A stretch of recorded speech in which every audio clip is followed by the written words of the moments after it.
and I have been driving long haul for over a decade. I have seen wrecks that turned steel into folded paper. I have watched cars drift across 3 lanes like they were half asleep. And I have heard more lies over a counter at a truck stop than most people hear in their entire lives. Nothing ever followed me into my sleep until that night at the 4th Bank on a lonely strip of interstate just off exit 19. It was the kind of run dispatch loves to give to people who never say no. 4 overnight cash routes, all timed so tight that if you lost 10 minutes at each stop, you were already late. I did not like those runs. Too many eyes on you, too many people guessing what you had in the trailer. But the money was good, and my bills did not care that I preferred hauling dry grocery loads. By the time I rolled into the last bank lot, my clock read 12:17 in the morning. The street was almost empty, a couple of sodium vapor lights buzzing over the sidewalk and the blue glow of the ATM corner reflecting in the glass. The branch sat at the edge of one of those forgotten downtowns, nothing but closed shops, pawn signs, and bars with flickering neon.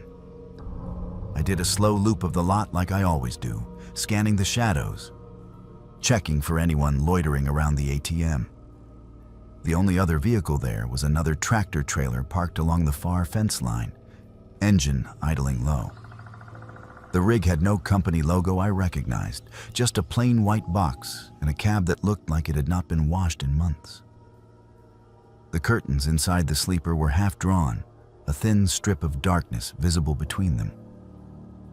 The headlights were off, but the motor's rumble sat in my chest as I passed, a dull, constant vibration. I remember thinking it was odd. Someone else was running a graveyard shift to a small town bank like this. Then I told myself to mind my own business.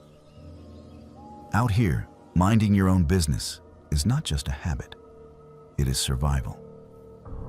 I backed my truck up to the service entrance, killed the lights, and let the engine idle. The security company wanted quick turnarounds. In, unload the locked containers, out, no lingering, no smoke breaks, no walks around the block. The guard inside buzzed me through the rear access door, barely glancing at my ID. His eyes were ringed with red, like he had not slept properly in weeks. We did not say much. Those places always feel too quiet, like the money is soaking up all the sound. I rolled the first cart down the short hallway, signed what needed signing, swapped out the sealed boxes for the empties, and headed back toward the door. On my second trip, I noticed it. 3 knocks. Muffled, dull, from somewhere beyond the wall behind the teller area. 3 slow, even taps, like someone rapping with their knuckles on the inside of a box. I stopped in the middle of the hallway, hands still on the cart. The guard glanced up from his clipboard. "You hear that?" I asked. He frowned, head tipped to the side. Silence. Just the faint hum of the building's air system and the soft click of fluorescent lights. "Hear what?" he said. I hesitated. I did not want to sound jumpy. "Nothing. Thought I heard something shift in the vault." He shrugged. "Place settles. Cameras would go off if anything was wrong." That was true, or at least it was the answer he was paid to give. I finished the run, pushing the weight of money that was not mine across waxed tile. The whole time, the back of my neck prickled, waiting for that sound again. It did not come.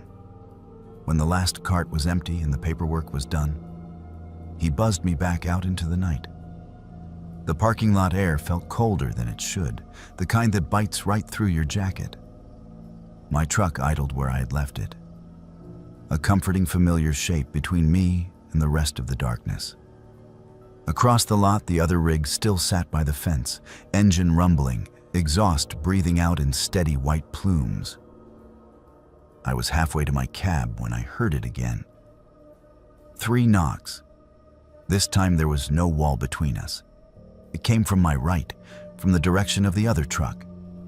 3 dull thuds against metal, followed by a pause long enough to make my heart start racing. I told myself it was freight shift. I told myself it could have been anything, a pallet tipping, a poorly strapped crate rocking in place. I took another step toward my cab. The 3 knocks came again. Louder, more deliberate. You can tell when someone is hitting a surface on purpose. There is rhythm to it, intention. It came from the back of the unmarked trailer. I stopped again, hand on my door handle, trying to decide how much I really wanted to know. I have heard all the stories about what people haul when nobody's asking questions. Drugs, weapons, sometimes worse. Human cargo is not just an urban legend. There are places where people vanish and never show up in any report. I could have climbed up into my cab, thrown it into gear, and never thought about that lot again. That is what a smarter man would have done. Instead, I found myself standing there in the cold, watching the blank white side of that trailer, waiting. "Hello?" a voice said. It was so faint at first that I thought I had imagined it. A whisper through cotton, muffled by inches of insulated steel. "Hello? Please, hey." My mouth went dry. The voice did not sound like a grown man. It sounded younger, tired, hoarse, like whoever was speaking had been at it for a long time. I forced myself to speak, glancing around the lot to make sure we were still alone. "You all right in there?" I called quietly, not wanting to draw attention from the street. Silence. Then the 3 knocks again, then clearer this time. "Is someone out there? Please, can you answer me?" My heart hammered against my ribs, hard enough to hurt. I looked at the tractor. The cab windows were too dark to see inside. The plate looked like it had been deliberately sprayed with grime. No numbers on the trailer, just a faint shadow where some decal used to be. "Hang on," I said. "Just hang on a second." I took a step toward the rear of the trailer, listening for any sign of someone in the cab. The engine kept its steady idle. No door opened, no shape moved behind the glass. The only sound was that quiet plea through metal. "They can hear you if you talk too loud," the voice whispered. "Please, before he comes back." Every instinct in me screamed to stop. Someone else's load, someone else's problem. I was a guy on a tight schedule with a certificate to sign and a family that needed my paycheck. You do not go tinkering with another driver's locks, not unless you want trouble. "Who is he?" I asked. The voice trembled. "He puts us in here. He says no one cares, that no one listens. You listened. Please, please open it. I will not tell. I swear." I reached the doors and laid my hand flat against the cold metal. It vibrated faintly with the engine's idle, the way any loaded trailer does. I imagined faces pressed up against the darkness just inches away, imagined wrists bound, imagined bruises. All the things I have seen written up in little paragraphs in the back pages of local news sites when they finally stumble into the light. I also imagined what would happen if whoever owned that rig came around the corner right then and saw me with my hands on his doors. What is going on? The voice did not come from the trailer this time. It came from behind me. I spun around so fast that I slammed my shoulder into the door handle. A man stood about 15 feet away, half in the spill of the bank's security light and half in shadow. He was taller than me by a head, wide at the shoulders, wearing a greasy denim jacket and a black cap pulled low. His beard hung heavy down to his chest, streaked with gray, and his eyes were wrong. I have met men on drugs, men drunk, men who have not slept for days. They all have a certain wildness in their gaze. This was not that. His eyes were flat, focused, like a hunter looking at an animal that had wandered into his snare. "Evening," I managed, trying to keep my voice even. "Heard something in your trailer. Thought your freight might have shifted." He stared at me for a long time without answering.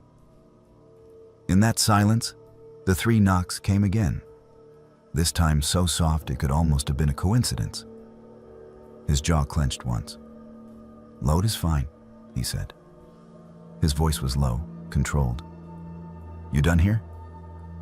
I nodded, suddenly aware of how exposed I was in the open lot. "Yeah, just finished. Was heading out." He took a slow step closer, eyes never leaving mine. I realized he was positioning himself between me and the rear of the trailer, as if my being within arm's reach of that lock was already too much. "Lot's full of echoes," he said. "You should not listen so hard. Might hear something you do not like." I swallowed. Maybe so. Behind him, the trailer shuddered once. Not a big movement, not the kind you see when freight actually tips, but more like something inside had hit the wall hard and then gone still.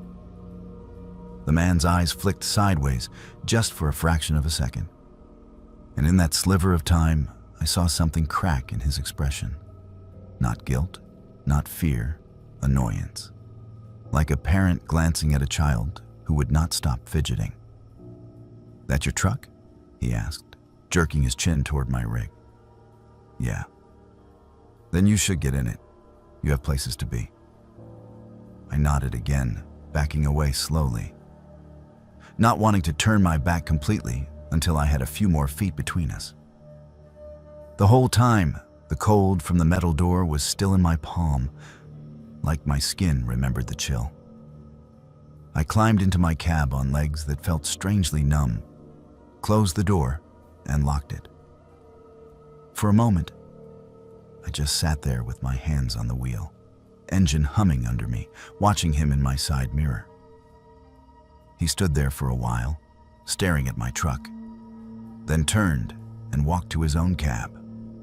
The knock came one more time, sharp and panicked, right as he disappeared into the darkness. I could have left then, thrown it into drive, pulled out onto the street, and pretended the last 5 minutes had never happened. Instead, I reached for my phone. The dispatcher line for the security company had a separate option for emergencies. I hit it, gave the lot address in a low voice, and said the only thing I thought they might respond to. "There's a suspicious rig parked by the fence," I said. "Unmarked trailer. Something is not right. You might want to send someone to check it out." The operator asked if I wanted to leave my name. My eyes stayed locked on the mirror, on the shape of that white box and the shadow of the man inside his cab. "No," I said. "Just send someone quick." I pulled out of the lot after that, my heart still pounding hard enough that my foot shook on the pedal. In my mirror, I watched the bank and the other trucks shrink until the glow of their lights was swallowed by the darkness of the street. I told myself I had done something. I had called it in. I had not just walked away. But as the miles unspooled and the highway opened up ahead, that excuse started to sound thin. 2 days later, in another state, I heard the story. Drivers talk even when they should not. Someone mentioned a refrigerated trailer found abandoned behind a cheap motel, padlock cut by state police. They said there were people inside. Most of them were not moving. One of them still was. I asked questions I should not have asked, piecing together details I had no right to know. No logo on the doors. Plates so filthy it took them time to run it. One survivor hoarse from yelling and banging on the walls for hours, maybe days. They said they kept knocking. One driver told me quietly over coffee, eyes fixed on the table. Said they knew someone was out there at one point. Said they heard boots on concrete, heard a man's voice, then nothing. I did not ask where the trailer had been found. I did not ask what direction it had been headed. I did not ask what the survivors said about the man who drove it. I just nodded, finished my coffee, and went back to my truck.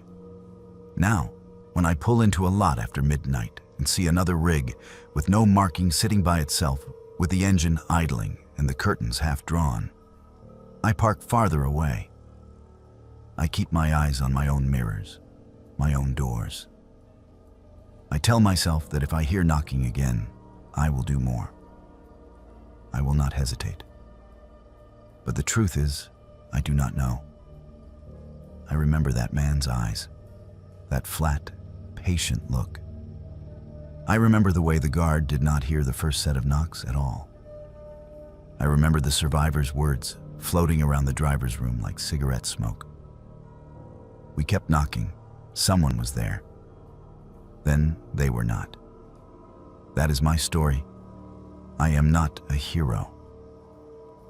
I am just a man who listened long enough to know there was someone on the other side of that metal, and then drove away anyway.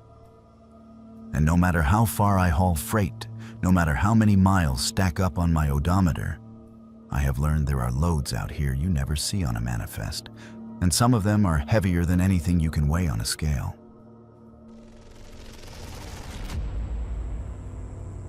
I used to laugh at the stories the old hands told about haunted highways and ghost riders. Long haul will do that to you if you let it, that is what I said. Your brain gets soft from too many miles and too little sleep, and suddenly every shadow on the shoulder is a phantom, and every bit of static on the radio is a voice from beyond. I do not laugh anymore. Not since I met her the second time. My name is Arabella, and I had not even been driving cross-country for 6 months when this happened. I signed on with a mid-sized outfit that loved putting new drivers on the routes nobody else wanted. At first, I took it as a compliment. They told me I was sharp, that I learned fast, that I did not complain. Later, I realized those were just polite ways of saying I was easier to risk. The route that broke me started like any other. Dispatch called late on a Tuesday, said they had a last-minute load out of the yard that needed to be in a mountain town 3 states over by dawn. Hazards of the job, they said. Tight deadline, good bonus. I pulled into the lot just before sunset. The trailer was a beat-up 48-footer, already loaded and sealed. Paperwork stapled to the back of the bill of lading with that red Rush stamp I had started to hate. "What is the catch?" I asked the night dispatcher as he slid the clipboard across the counter. He smirked. "Catch is nobody else wants that corridor. Windy, no chain-friendly truck stops past mile marker 90, and the only place to park is a couple of mom-and-pop lots older than you are. But you are a tough girl, right? Better than the old-timers." I should have noticed the way he avoided my eyes when he said that. I should have noticed how quickly he changed the subject to fuel stops and time windows. Instead, I signed, grabbed my keys, and told myself it was just another road. The first couple of hours were easy enough. Traffic thinned as I left the interstate, trading 6 lanes of glowing taillights for a 2-lane ribbon that snaked into low, dark hills. My dash clock ticked over to 11:17 p.m. as the last decent truck stop vanished in my mirrors. The sky was a flat black sheet, the kind you only see when you are far from city lights. My headlights carved a narrow tunnel through it. The further I drove, the older everything looked. Gas stations with half-lit signs, motels with peeling paint and hollow windows. Occasional farmhouse lights up on distant slopes, the glow faint and lonely. The road climbed and twisted, carved into the side of the mountains in long, slow curves that made my shoulders ache from the constant steering corrections. Somewhere past mile marker 60, the fog rolled in. It did not drift gradually like I was used to seeing. One moment the air was clear, and the next my world shrank to a gray wall 10 truck lengths ahead. My high beams just bounced back at me, blinding white, so I killed them and crept forward on low. I was going 10 under the limit when I saw her. She stood on the shoulder just beyond the reach of my lights at first, a vague, narrow shape hunched against the cold. As I rolled closer, details sharpened. A young woman, maybe early 20s, in a torn denim jacket darkened by rain. bare legs under the hem, shoes that looked more like city flats than anything meant for climbing mountain roads. She did not have a bag, no phone in her hand, no thumb out. I told myself I would drive past. Company policy was clear about hitchhikers, and as a woman alone in the cab, I had even more reason to follow it. But when my headlights brushed over her face, I saw the way her teeth were clenched to keep from chattering and the gray tinge in her lips. Her hair was plastered to her cheeks. She looked like she had been standing there for hours. Against my better judgment, I eased onto the shoulder and hit my 4 ways. She did not come running like most people would. She stayed exactly where she was, watching my rig with a stillness that made my stomach twist. I had to lean across the passenger seat and crank the window down part way. "You need a ride," I called out over the engine in the soft hiss of the rain. Slowly, she nodded.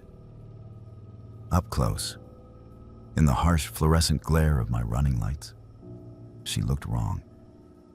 Not monstrous or anything like that, just out of place. Her clothes seemed 5 or 10 years out of style. The patches on her jacket were for bands I knew, but the logos were older versions. Her eyes were a pale, washed-out blue, rimmed in red, like she had cried herself empty. "Where are you headed?" I asked. She looked past me, toward the road ahead. "Up through the pass," she said softly. "To the other side. That is where I am going." I hesitated for one more heartbeat, then popped the passenger door open from inside. "Just up in the seat, all right." Company would kill me if they knew I let anyone in the sleeper. She climbed in without a word, moving like she had done it 100 times before. She did not smell like wet clothes and cold skin. There was no smell at all. That did not register with me until later. I put the truck back in gear and eased us onto the road. For a while, we drove in silence, the wipers ticking a steady rhythm. The world outside nothing but endless gray. I stole glances at her when I could. She sat with both hands folded in her lap, staring straight ahead, her shoulders rigid. The darkness in the cab seemed to cling to her, deeper around the edges, as if the dome light could not decide whether it wanted to reach her or not. "You got a name?" I finally asked, just to break the weight pressing on my chest. She hesitated, as if searching for it. "Mara," she said at last. The way she said it made me wonder if it was real. "I am Arabella," I offered. "You from around here, Mara?" Her fingers tightened a fraction. "I was," she said. "Before." "Before what?" I almost asked. Instead, she spoke again, voice barely louder than the whisper of the defroster. "Do they still talk on that thing?" She nodded toward my CB unit mounted above the windshield. "Sometimes," I said. "Not like they used to. Why?" "Do they still use channel 19 at mile marker 142? She asked, eyes still fixed on the fog. Something in my gut went cold. "That is still a ways up," I said. "What is it, 142? She did not answer. The next 10 miles felt like an hour. Once or twice I glanced at her and caught her eyes flicking toward the radio, like she was waiting for it to crackle to life. It did not. The night remained an endless tunnel of damp gray. The fog thinned as we climbed, breaking in ragged patches that showed glimpses of sheer drops and black trees clinging to impossible slopes. My hands ached from my grip on the wheel. The road straightened for a brief stretch along a high ridge, and a sign loomed out of the dark. Mile 98. I blinked. Something about that number made no sense. We had been driving long enough that it should have been further. I checked my dash clock. 1:03 a.m. I checked my odometer. The miles since I had picked her up were fewer than they should have been. "You sure you want to go all the way to the other side tonight?" I asked, nerves making my voice a little too bright. there is a decent old truck stop around mile 110. Food is questionable, but they do not bother you if you nurse a coffee for an hour. She turned her head then, very slowly, and looked at me properly for the first time. Her eyes were not pale blue anymore. In the dashboard light, they looked almost gray, all the color drained out. "I tried to stop there once," she said. "They did not hear me." The skin on my arms prickled. I opened my mouth to ask what she meant. But in that exact moment, my headlights cut through another veil of fog and revealed an empty turnout on the right. No buildings, no signs, just a wide patch of gravel and the twisted remains of what might have been a guardrail further along. "Is that it?" I asked. She did not answer. When I looked back at the passenger seat, it was empty. The cushion was completely dry. Not a drop of damp where her jacket had been. No footprints on the floor mat. No stray strand of hair clinging to the seatbelt. The only sign that anything unusual had happened was the way my pulse hammered against my throat hard enough to make me nauseous. I drove the rest of the way through the pass, with both hands locked at 10 and 2, every nerve screaming. At some point, the fog thinned for good, and the sky above the peaks showed a faint line of gray, where dawn would eventually come. The town on the other side was still sleeping when I rolled into the receiver's lot. I made my delivery. I signed papers with a hand that shook just enough for the clerk to raise an eyebrow. When she asked if I was all right, I blamed the road and the weather. I thought about telling her I had picked up a girl who vanished from my cab without opening the door. I thought about asking if anybody had ever crashed around mile marker 142. I did not. I finished my day, crawled into my sleeper, and told myself I had hallucinated the whole thing from lack of sleep. I would have left it there if it had not been for the second night. 2 weeks later, dispatch put me back on the same corridor. Different freight, different destination, same pass, same night schedule. I almost refused it, but the memory had already started to blur around the edges like a bad dream. I told myself I needed to toughen up. I told myself nothing supernatural had happened. People do not disappear from passenger seats. The weather was clear that night. The sky was sharp and full of stars, the air so cold my breath plumed thick in the cab when I stepped in. I made it past mile 50, 60, 70 with nothing but the occasional pair of headlights in the opposite lane to break the monotony. My radio stayed silent. My hands unclenched gradually. At mile 89, I saw her again. This time she was not on the shoulder. She stood in the tiny dirt triangle where the on-ramp from a small service road met the highway, one arm wrapped around herself, the other hanging limp. Same jacket, same shoes, same washed-out face. She did not seem surprised to see my truck. She did not seem to see anyone else. I did not slow down. My foot pressed harder on the accelerator, as if speed alone could make her vanish. As I roared past, I dared a quick look into my passenger side mirror. She was gone. Not walking away, not shrinking in the distance. Gone. For several miles afterward, my mind scrambled for explanations. Maybe there had been 2 girls, dressed the same. Maybe the fog and the late hour the first time had made me misremember her face. Maybe it had been some weird trick of shadows this time. I clung to any excuse I could reach. I made it all the way to mile marker 139 before the fog returned.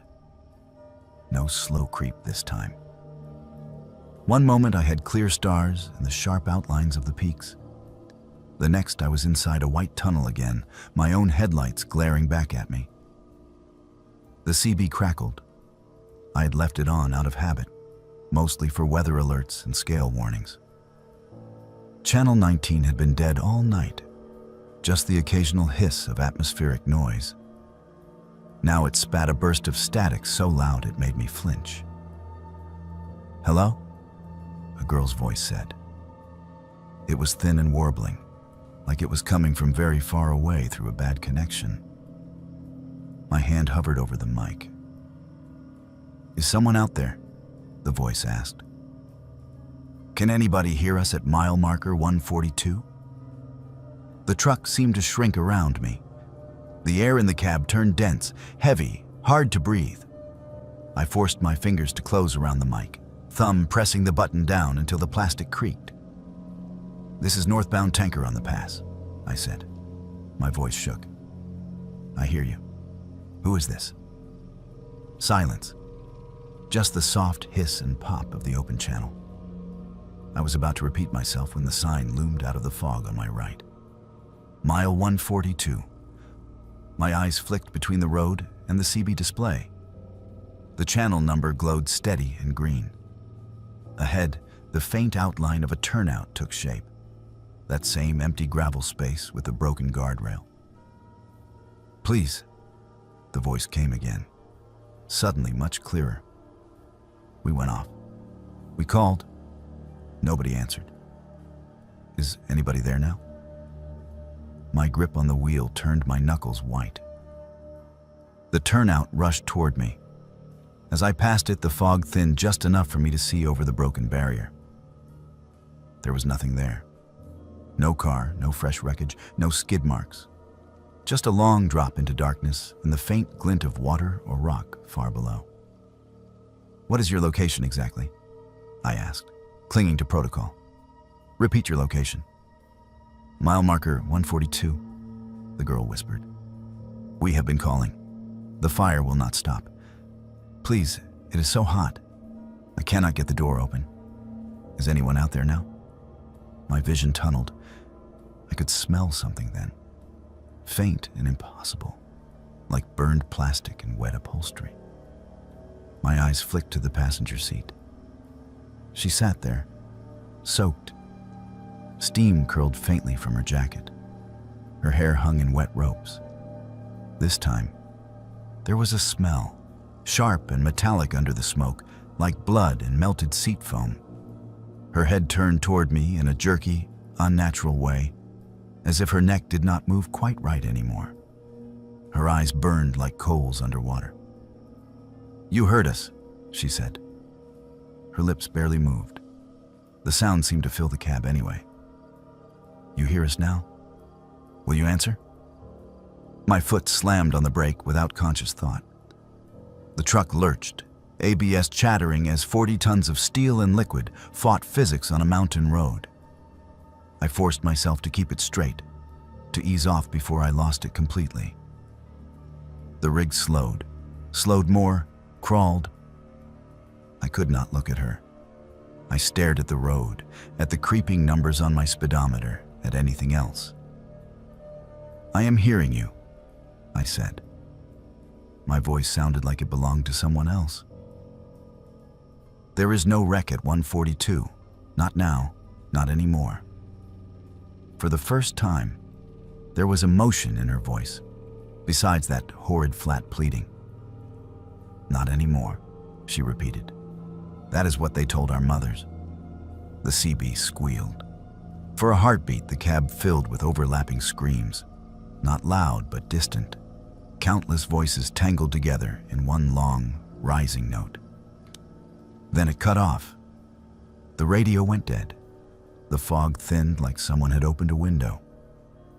The seat beside me was empty again. But this time, the cushion was soaked. Dark water, or something like it, had pooled in the fabric and was dripping slowly to the floor mat. The smell of burned plastic lingered for miles before finally fading. I made it off the mountain without crashing. I delivered my load. I signed what needed signing. I did not mention any of it to dispatch, to other drivers, to anyone. Who would believe that they had just heard an echo of something that happened years ago? That girl, and whoever else was with her, had died before I ever got my CDL. I tried to verify it, the way you do when you need to prove to yourself you are not losing your mind. Later, when I worked up the nerve, I searched the accident databases. It took a while, but I found it.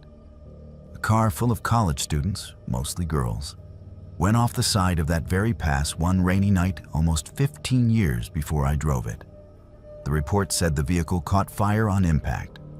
It noted that one of them managed to call for help, but the call dropped before she could give a clear location. By the time responding units found the wreck, it was too late. The witness statements mentioned that drivers later reported weird interference on their CBs around that mile marker for months afterward. Static that sounded like voices, pleas that nobody could quite make out. Eventually, people stopped talking about it. The road forgot, like it always does. I have not. I do not run mountain passes anymore.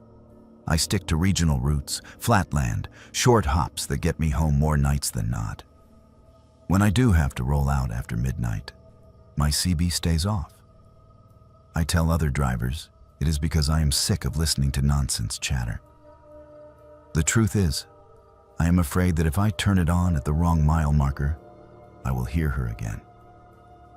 That thin, breaking voice asking if anybody can hear mile marker 142 now. And this time, if I answer, I do not know if they will let me keep driving away.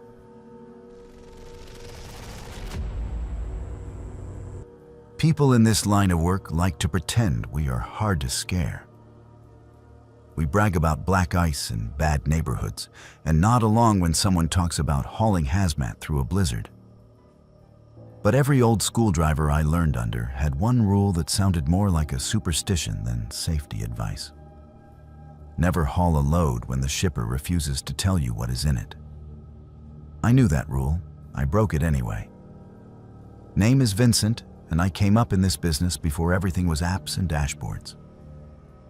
There were still jobs that came in on folded paper and phone calls from payphones. The night I learned to listen to my elders, I was down 3 days' pay from a canceled run and sitting in a truck stop booth nursing a coffee that tasted like hot pennies. That was when a guy I barely knew slid into the seat across from me and offered me the kind of money you're only supposed to get for hazmat. Simple haul, he said. Back roads, light traffic, no scales, cash on both ends. You interested or not? I asked him what any half-decent driver asks first. What is the freight? He smiled in a way that never touched his eyes. Crated equipment, oversized but light. You will not even feel it. All you have to do is pull it from the warehouse out in Fairview to a private drop past the county line. That is it. He pushed a slip of paper across the table with an address and a time. Midnight pickup. Mountain back road. No company name listed. Every warning bell in my head went off. Then I thought about my mortgage, my overdue repair bill, and the empty load board. I told myself equipment was equipment. I told myself I was too old to be scared of a few blank lines on a form. The warehouse sat at the end of a cracked 2-lane road, a squat concrete block half swallowed by trees. No sign on the front, just a rusted chain-link gate hanging half open. A single security light buzzed above the loading bay, throwing sickly yellow over the cracked asphalt. An old yard hand met me at the dock, a man with a face like dried leather and a cigarette that seemed glued to his lower lip. "You Vincent?" he asked. "Yeah." He nodded once, then jerked his thumb toward the dark interior. "Back it up to door 3. Do not get out while we load. Do not look in the trailer once we close it. You haul straight through. No stops on bridges. You hear me?" It was such a weirdly specific rule that I almost laughed. "No stops on bridges. Got it. Anything else?" He took a long drag, studied my face, and then his voice dropped. "If you hear something asking real polite from back there, you did not hear it. You keep rolling. That is not for you." The hair on my arm stood up. "What exactly am I hauling?" He spat to the side. "You are hauling a crate. That is all you need to know. Take the money, run the miles, forget the address." I should have walked then. Instead, I backed up to door 3 and did what I was told. I sat in the cab with the engine idling while they loaded. I felt the slight jolt as something big, but not too heavy, settled over my axles. When they finished, the old man slapped the side of the trailer twice and handed my paperwork up through the window. No weight listed, no contents. Just an origin and a destination, and a line that said, "Special handling." The first hour was uneventful. I rolled through sleeping farm towns and past dark fields where only the red eyes of distant radio towers broke the horizon. The trailer felt wrong behind me, though. It did not pull like a normal load. The weight did not lean with the curves. It stayed steady, centered, like it was planted. Around 2 a.m., the road narrowed and the forest closed in tight on both sides. I killed the radio out of habit, conserving attention for the sharp bends and blind hills. That was when I heard the first sound from the trailer. It was not a thump or a rattle. It was a voice. Soft, clear, like someone standing just behind my seat. "Evening, Vincent?" I nearly jerked the wheel. The cab was empty. My mirrors showed nothing but my own headlights on the pavement and the faint white box of the trailer following obediently behind. "Who is there?" I snapped, anger covering the crack in my voice. A beat of silence. Then calmly, "Apologies. Did not mean to startle you. It has just been some time since I had someone to talk to." The voice did not echo. It was not coming through the CB. The unit was dark. It seemed to seep from the air itself. I remembered the yard hand's warning. "If you hear something, asking polite." My mouth went dry. "You are not supposed to be talking at all," I said. "Whatever you are." A low chuckle. "Whatever I am. That is fair. Once they called me other things. Names you might recognize from folk tales and roadside crosses. But now I am freight, same as anything else." My foot wanted to slam the brake. My hands wanted to spin the wheel and put us both in a ditch just to get away from that voice. I kept us steady. "What is in the crate?" I asked, unable to stop myself. "You have family, Vincent?" it asked instead. "Someone waiting at home? Someone who told you not to take this job?" Images flashed unbidden. My wife at the kitchen table frowning at the numbers. My brother telling me to stick to company freight. My father's voice from years back saying, "Never haul for a man who pays in cash and will not give you his last name." I did not answer. "I remember what it is like," the voice went on, conversational. "To walk under open sky, to see the way the moon changes shape. They do not let me see it anymore. Just darkness and wood and the stink of fear. You could change that." The road dipped, then rose toward a long steel bridge that arched over a black slice of river. The beams loomed ahead, a dark ribcage against the night. "Do not stop on bridges," the yard hand had said. I kept my speed, eyes locked on the far end. Halfway across, every hair on my body stood up. The air grew heavy, the way it does before a thunderstorm. "Let me look, just once," the thing inside the crate murmured. "Open the doors a crack when you reach the middle. You do not even have to look yourself. You can keep your eyes on the road. I will not touch you, I promise." Metal groaned around me. For a second I thought it was the bridge, but the sound came from behind.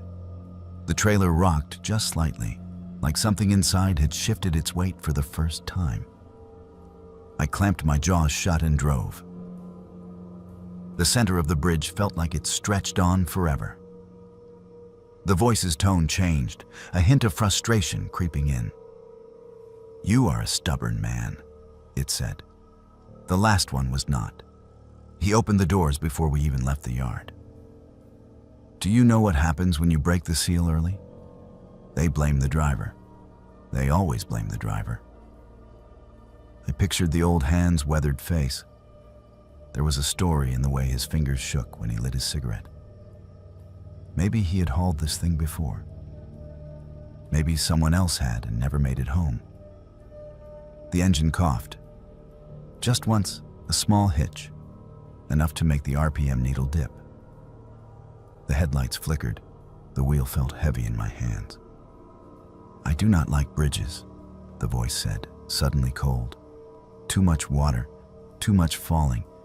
It reminds me of why they built the crate." The engine cut out. Every light on the dash died.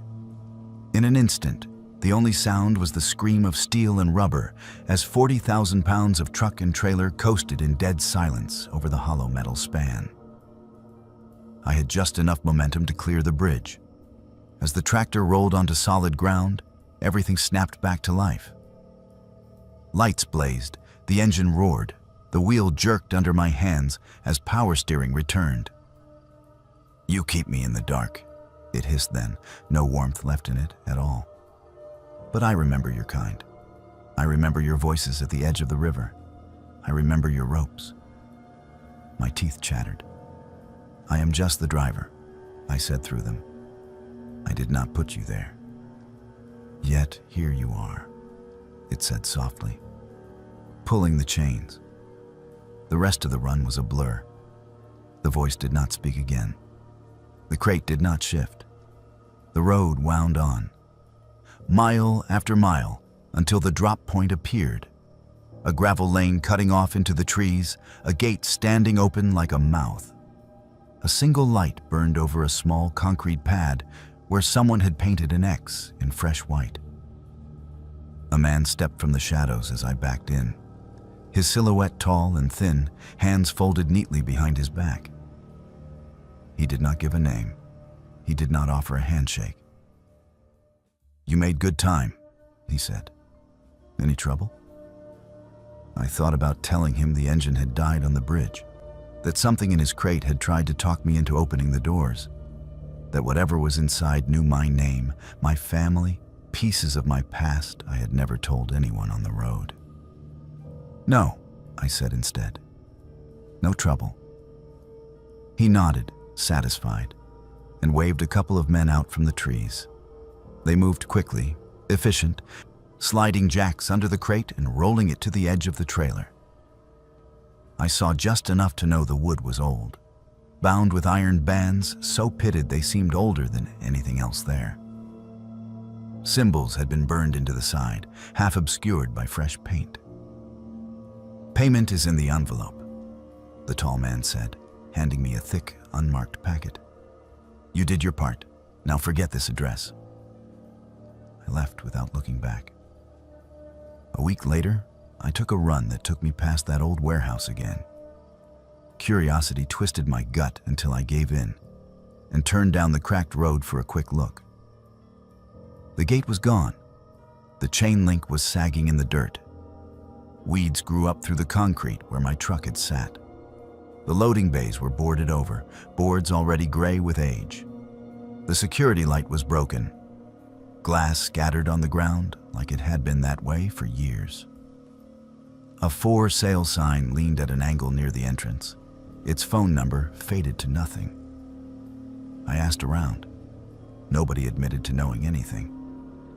Some drivers shrugged and said the warehouse had been closed since before they got their licenses. One old-timer gave me a look I could not read and told me there are buildings that appear when they are needed, then slip away again when the deal is done.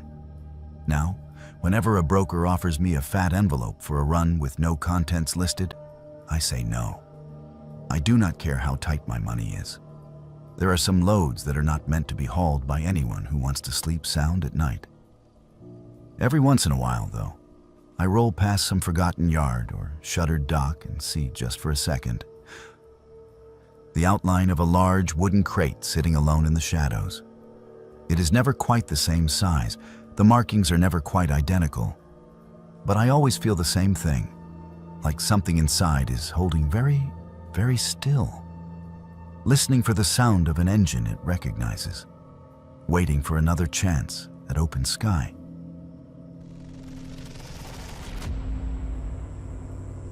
I have spent more nights in rest areas than in my own bed.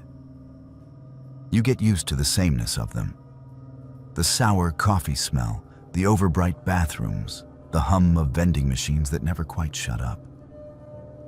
That is why the night I pulled into the one that does not exist sticks out so clearly. It felt like walking into a place I had seen 1,000 times and realizing, halfway through the door, that all the exits had been moved. Name is Estelle. I haul mostly overnight, by choice. Less traffic, fewer idiots on their phones, more room to breathe.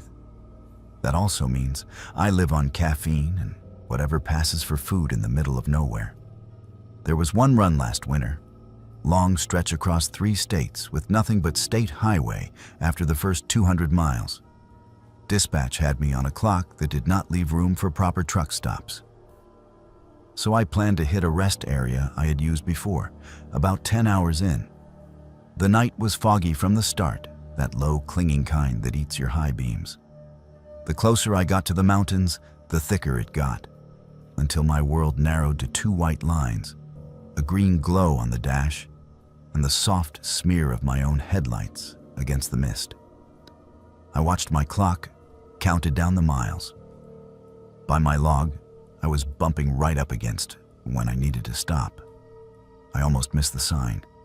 White reflective lettering, half swallowed by fog. Rest area 1 mile. I felt a wave of relief. I knew this place, or thought I did. Small loop, limited truck parking, older building but decent bathrooms. A familiar island in the dark. The exit ramp appeared out of nowhere, a gray mouth opening on the right. I signaled, eased down. Tires humming over the rumble strip as I dropped speed. The trees fell back to reveal the rest area's little kingdom of concrete and sodium light. Only it was not quite right. The layout was the same. 1 loop road, car lot on the left, truck slots on the right, a low cinder block building in the middle. But the building's exterior looked freshly painted, bright white with a blue trim I did not remember. The pavement was smooth, without the spiderweb cracks I expected. The old flickering lights had been replaced by tall, clean LED poles that washed everything in harsh, even brilliance. There were no other vehicles, not one. No cars with sleeping families, no other rigs idling, no patrol SUVs parked nose to nose. Just my truck, the empty slots, and the building, sitting there like it had been waiting. I told myself they had done renovations. Rest areas get facelifts sometimes. Maybe I had just not been through in a while. I pulled into a space, set my brake, and sat for a minute, engine ticking as it cooled. My GPS map still showed the blue dot right where I expected it, hovering over the little rest area icon. But the name field, where it usually said something like North Hollow Rest Area, was blank. Just a gray box, Afar. I chalked it up to a glitch, grabbed my keys, and stepped down. The air smelled clean. Too clean. No hint of diesel, no stale cigarette smoke. None of that acrid overlay that clings to any place trucks have sat for years. Just cold, damp air and the faintest trace of pine. Inside, the building looked brand new. The floors shone. The vending machines were modern, glass fronts lit bright, stocked with perfectly arranged rows of chips and candy. The bulletin board had neat rows of brochures, all straightened, all aligned. Not a single flyer for a lost dog, a local band, or an amateur locksmith. A man stood behind the information counter, mid-40s maybe, with a pressed polo shirt and a laminated badge that only said, "Attendant." He smiled as soon as I walked in. The smile went too wide, too fast, like he had been practicing in a mirror. "Long night?" he asked. "Something like that," I said, trying to sound casual. Did not realize they had fixed this place up. Last time I came through, the ceiling tiles were falling down in the ladies' room. His smile did not change, but something in his eyes flickered. "We keep it in good condition here," he said. "We like drivers like you to feel comfortable. You spend so much time out there after all. Drivers disappear all the time on these roads." The way he said disappear made the skin between my shoulders tighten. I laughed it off. Yeah, well, I plan on staying in one piece, I said. Rest break, then back on the clock. He watched me as I walked toward the restroom corridor. I could feel his gaze between my shoulder blades like a hand. I told myself I was being paranoid. Long hours, bad weather, an over-friendly attendant. Nothing more. The women's room was spotless. Too spotless. No graffiti on the stall doors, no crumbs or stray paper on the floor. Every sink gleamed. The fluorescent lights did not buzz or flicker.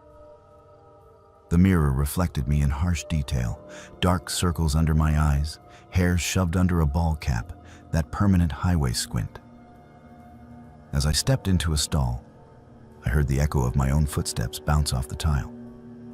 Then, a half beat later, another set. The same rhythm, the same spacing, just not mine. I froze. The stalls were empty. I had checked. The room was silent except for the faint hum of air vents. Slowly, I shifted my weight on purpose, heel to toe. The sound came.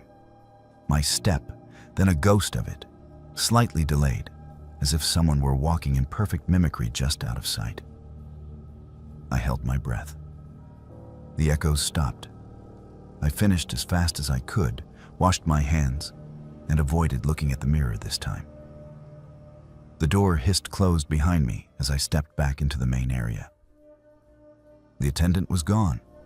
The counter sat empty, his neat stack of pamphlets undisturbed. For the first time, I really looked at them. They were for attractions in states I knew, parks I had driven past, cities I had seen from the highway.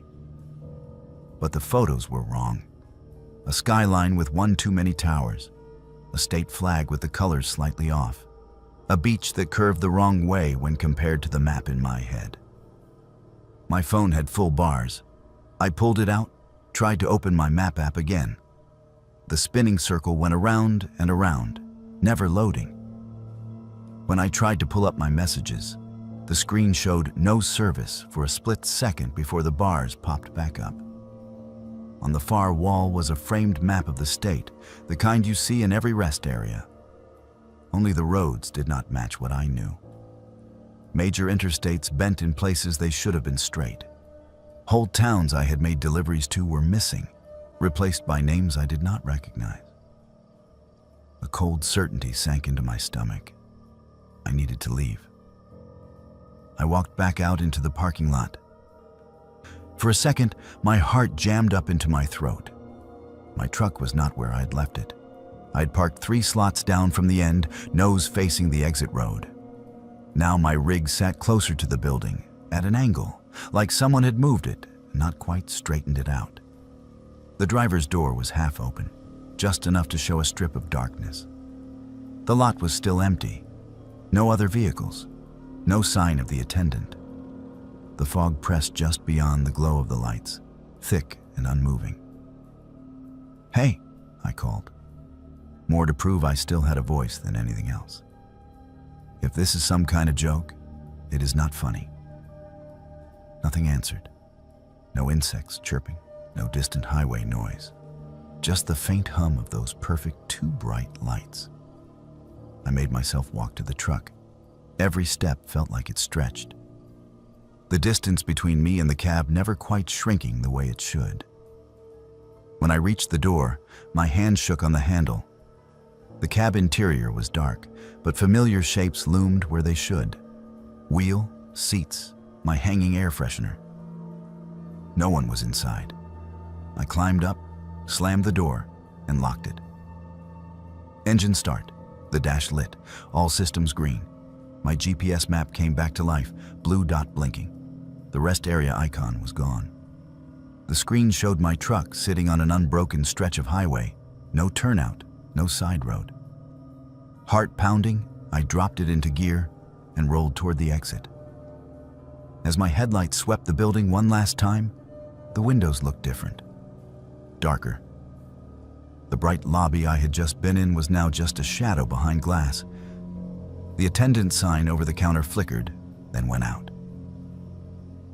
By the time my tires hit the merge lane, the fog closed in again. I checked my mirrors, half expecting to see the lights of the place receding behind me. There was nothing, just trees and darkness where the rest area should have been. I drove for another 30 miles before I saw a gas station.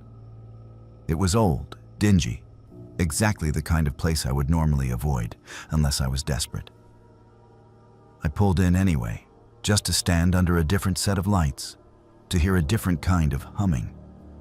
Inside, the clerk was scrolling his phone behind bulletproof glass. I bought a coffee that tasted like burnt mud and, on impulse, asked, "Hey, you know if they have renovated the rest area back up the highway? The one about 30 miles south?" He frowned. "We do not have a rest area on that stretch," he said. "Closest one is about 60 miles north. Been that way as long as I've worked here." I wanted to argue. I wanted to pull out my log and show him the timestamps, the gap where I had clearly been off the road. Instead, I just nodded and went back to my truck. Later, on my off days, I tried to find it on satellite maps. I zoomed in on every bend and curve of that highway. There were no structures where I had stopped. No loop, no building, no extra lights. Just trees and occasional gravel pullouts. Maybe it was all fatigue. Maybe I nodded off in the cab and dreamed every second of it. But when I run that route now, I plan my brakes carefully. I stop at crowded, ugly truck stops with greasy floors and flickering signs, surrounded by other rigs and bad coffee and noise. Because somewhere out there is a rest area that looks cleaner and safer and newer than it has any right to. A place where the brochures all show a world that is almost yours, but not quite. A place that would be all too happy for a tired driver to sit down, relax, and stay past the point where they can easily leave. And I have a feeling that if you stay past that point, the map does not lead you back to the same highways you remember.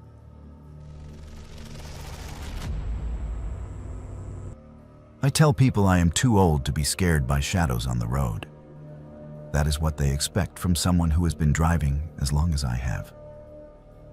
The truth is, what scares me now is not what I see out there, but what I hear.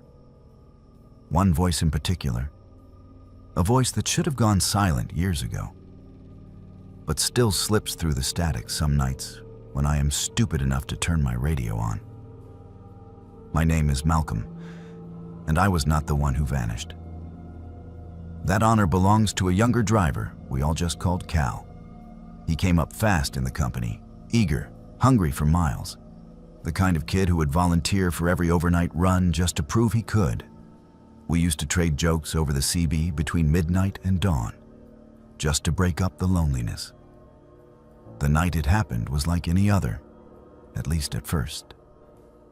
Early fall, a storm crawling in from the west, rain sweeping in bands across a stretch of interstate we both knew by heart. I was about an hour ahead of Cal, loaded heavy with steel. He was behind me hauling light freight, his voice cutting in now and then as we checked road conditions for each other. "Road is slick in the dips," I told him. "Watch yourself around mile marker 80, it ponds there." "Copy that," he said. His voice was bright, but I could hear the fatigue under it. "You pulling off at that truck stop near 110? "That is the plan," I said. "Coffee and something pretending to be food." There was a pause. Then he said quieter, "Think I will push a little further. Feels like somebody has been on my bumper for an hour. I want some distance." I glanced at my mirror out of reflex. Even though I knew he was somewhere behind me on a road I had already passed. Habit. "Traffic is light tonight," I said. "Just let them pass." "That is the thing," he said. "They do not pass." He went on to explain that ever since he got back on the interstate after his last fuel stop, He had noticed a pair of headlights settle in behind him. Not riding his bumper aggressively, not flashing, not trying to overtake, just hanging back. Always at the same distance. When he sped up, they sped up. When he slowed, they slowed. Probably just another driver pacing, I said. People do that and do not even realize it. Maybe, he said. It is just weird. They had a chance to pass when I got stuck behind that slow mover, but they did not. Stayed right where they were. We left it there for a while. I talked him through a patch of bad crosswind on an exposed overpass, and for 20 minutes the conversation drifted to nonsense. Old jokes, gripes about dispatch, the usual. The storm rolled in, heavier, rain hammering the roof of my cab, wipers going full tilt. Then his voice came back, tighter this time. "Malcolm," he said, "you still got me?" "Still here," I answered. "What is up?" "They followed me into the rest area," he said. "Pulled up behind me, then just sat there. When I decided to leave, they left. Now they're right back where they were. Same distance, same lane." A shiver ran down my spine. I did not like the sound of that. "You get a look at them?" "No," he said. "High beams never come on. I cannot see the grill in my mirrors, just light, too bright to see past." I told him what any calm, rational person would. Take the next exit with a busy truck stop, park under the lights, go inside, and if the car hung around, call it in. Safety briefing 101. He agreed, said he would aim for a big, well-lit place we both knew about 20 miles up. "Probably nothing," he said, like he was trying to convince himself. "Maybe I am just tired." "Probably," I said. "But do not be a hero. If your gut says something is off, listen to it." The channel went quiet, just the soft hiss of rain-filled static. I hit my exit, rolled into my spot and shut it down for the night. Inside, over a bad cup of coffee, I kept one ear on the radio at the counter where other drivers were half listening to weather updates. About 20 minutes later, my handheld crackled. "Malcolm?" His voice was different, thinner, higher at the edges. "I am here," I said. "They did not take the exit," he whispered. I slowed down, signaled, got ready to pull off. Soon as the ramp came up, they drifted over to the left lane and kept straight. When I merged back on, they were waiting ahead, pulled to the side. As soon as I passed, they got back in behind me. The hairs on my arms lifted. "Call the state troopers," I said. "Right now. Use your hands free. Give them your mile marker. Let them know you think you are being followed." He hesitated.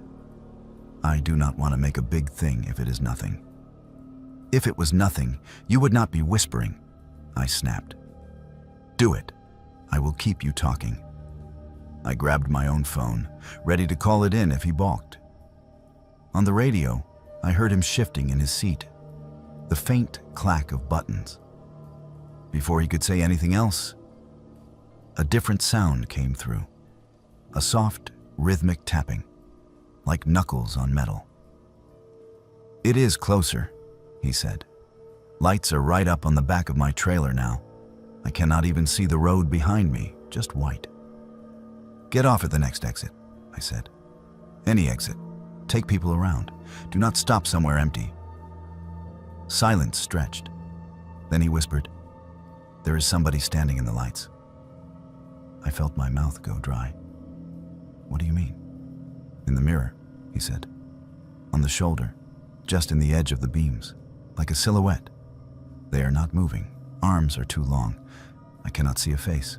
It is just wrong." "Keep driving," I said. "Do not stop for anything. Troopers can meet you. Flash your hazards. Stay in the right lane." Another tap sounded over the radio. Closer. He sucked in a breath. "They are knocking on the doors," he said. On the back of the trailer, you hear that? They are knocking." The sound came through more clearly then, transmitted by whatever open mic he had near him. 3 slow, deliberate knocks. The same pattern, over and over. "It sounds like you," he said, voice breaking. "Do you hear it? It sounds like you, Malcolm, like you are back there asking to be let in." Something icy slid into my spine. "Buddy, I am an hour ahead of you, parked at a diner. You know that. You are just hearing things." "They are saying my name," he whispered. "In your voice, in my mother's voice, in voices I do not remember, but feel like I should. They are asking so nicely. Please, Cal, let us in. It is cold out here. We have been behind you so long." The radio hissed. For a moment, all I could hear was the slam of my own heart in my ears. I opened my mouth to tell him to pull his tractor brake and stay put until law enforcement got there, even if it meant blocking a lane. Static roared. Then, very faint under it, I heard one last thing. "Okay," he said. "Okay. Just for a second." The channel went dead. I tried to raise him again and again. 10 minutes, 20. Other drivers chimed in, asking who I was calling, asking what was going on. I could not give them an answer that did not sound insane. Eventually, I called Highway Patrol myself, gave them his handle, his rough location, what I knew. They found his truck a couple of hours later, parked neatly on an empty turnout. Engine off, hazards off, all lights off, trailer sealed, no sign of forced entry. Inside the cab, logbook open on the dash, coffee still warm in the holder, driver's door locked from the inside. No sign of Cal. Officially, they listed him as missing. There were posters for a while, company meetings about safety, about reporting suspicious behavior. People whispered theories in the break rooms. Some said he parked, walked away into the woods, and decided not to come back. Some said foul play, carjacking gone wrong, abduction. I never told them about the knocks that came through the radio, about the way his voice shifted from annoyed to terrified to strangely calm, about that last "okay," spoken like someone opening a door that they knew they should keep closed. Now, when I run that stretch of highway, I keep my CB off. I tell myself it is because I am sick of chatter, sick of nonsense, sick of listening to kids like Cal pretend they are invincible. But some nights, when the rain is coming down hard and the road feels too empty, my hand drifts toward the knob. Twice, I have given in and turned it on for company. Twice, within a few minutes, Channel 19 has filled with faint, distant static that almost shapes itself into a familiar voice. "Malcolm, you still got me?" Both times, I have reached out and shut the radio off so hard the plastic clicked. There are some things you do not answer out here, some knocks you pretend you never hear. Because if he is still out there, somewhere between the white lines and the dark, I am not sure he is looking for help anymore. I think he might just be looking for someone to ride behind.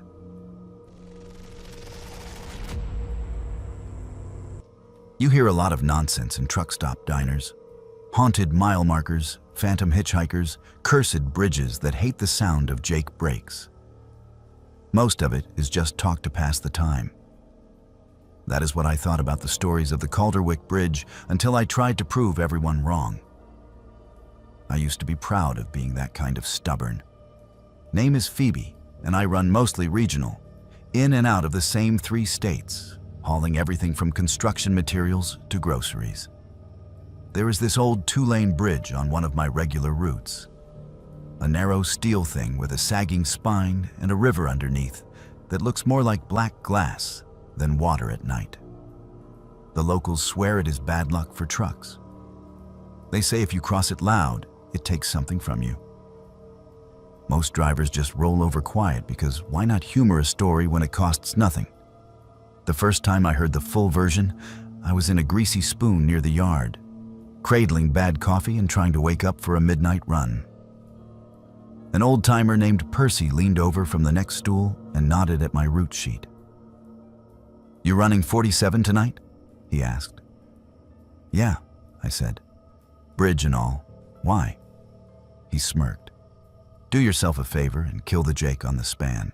Do not lay on the horn. And for God's sake, do not stop dead center to enjoy the view." I rolled my eyes. "What happens if I do? Phantom toll collector jumps out?" "You will not feel anything right away," he said. "That is the problem. You will just cross loud and cocky, and somewhere down the line, something gets taken. Maybe your nerves, maybe your sleep, maybe someone you care about." He stirred his coffee. "Bridge hates noise. It remembers the last time a truck screamed across it." I asked him what he meant, but he just shook his head and went back to his breakfast. The other drivers nearby avoided the subject, like they had all agreed not to talk about whatever incident started the superstition. I walked out of there feeling like they had all decided I was too green to be let in on the joke. That irritated me more than it should have. A week later, dispatch put me on that route for a pre-dawn grocery run. Clear sky, light fog, no traffic. As I rolled onto the county road that led to the bridge, Percy's warning came back to me. I could hear his voice in my head. "Kill the Jake, roll quiet." Instead, I flipped the switch the other way. By the time the steel lattice of the bridge loomed out of the dark, I had my engine brake ready.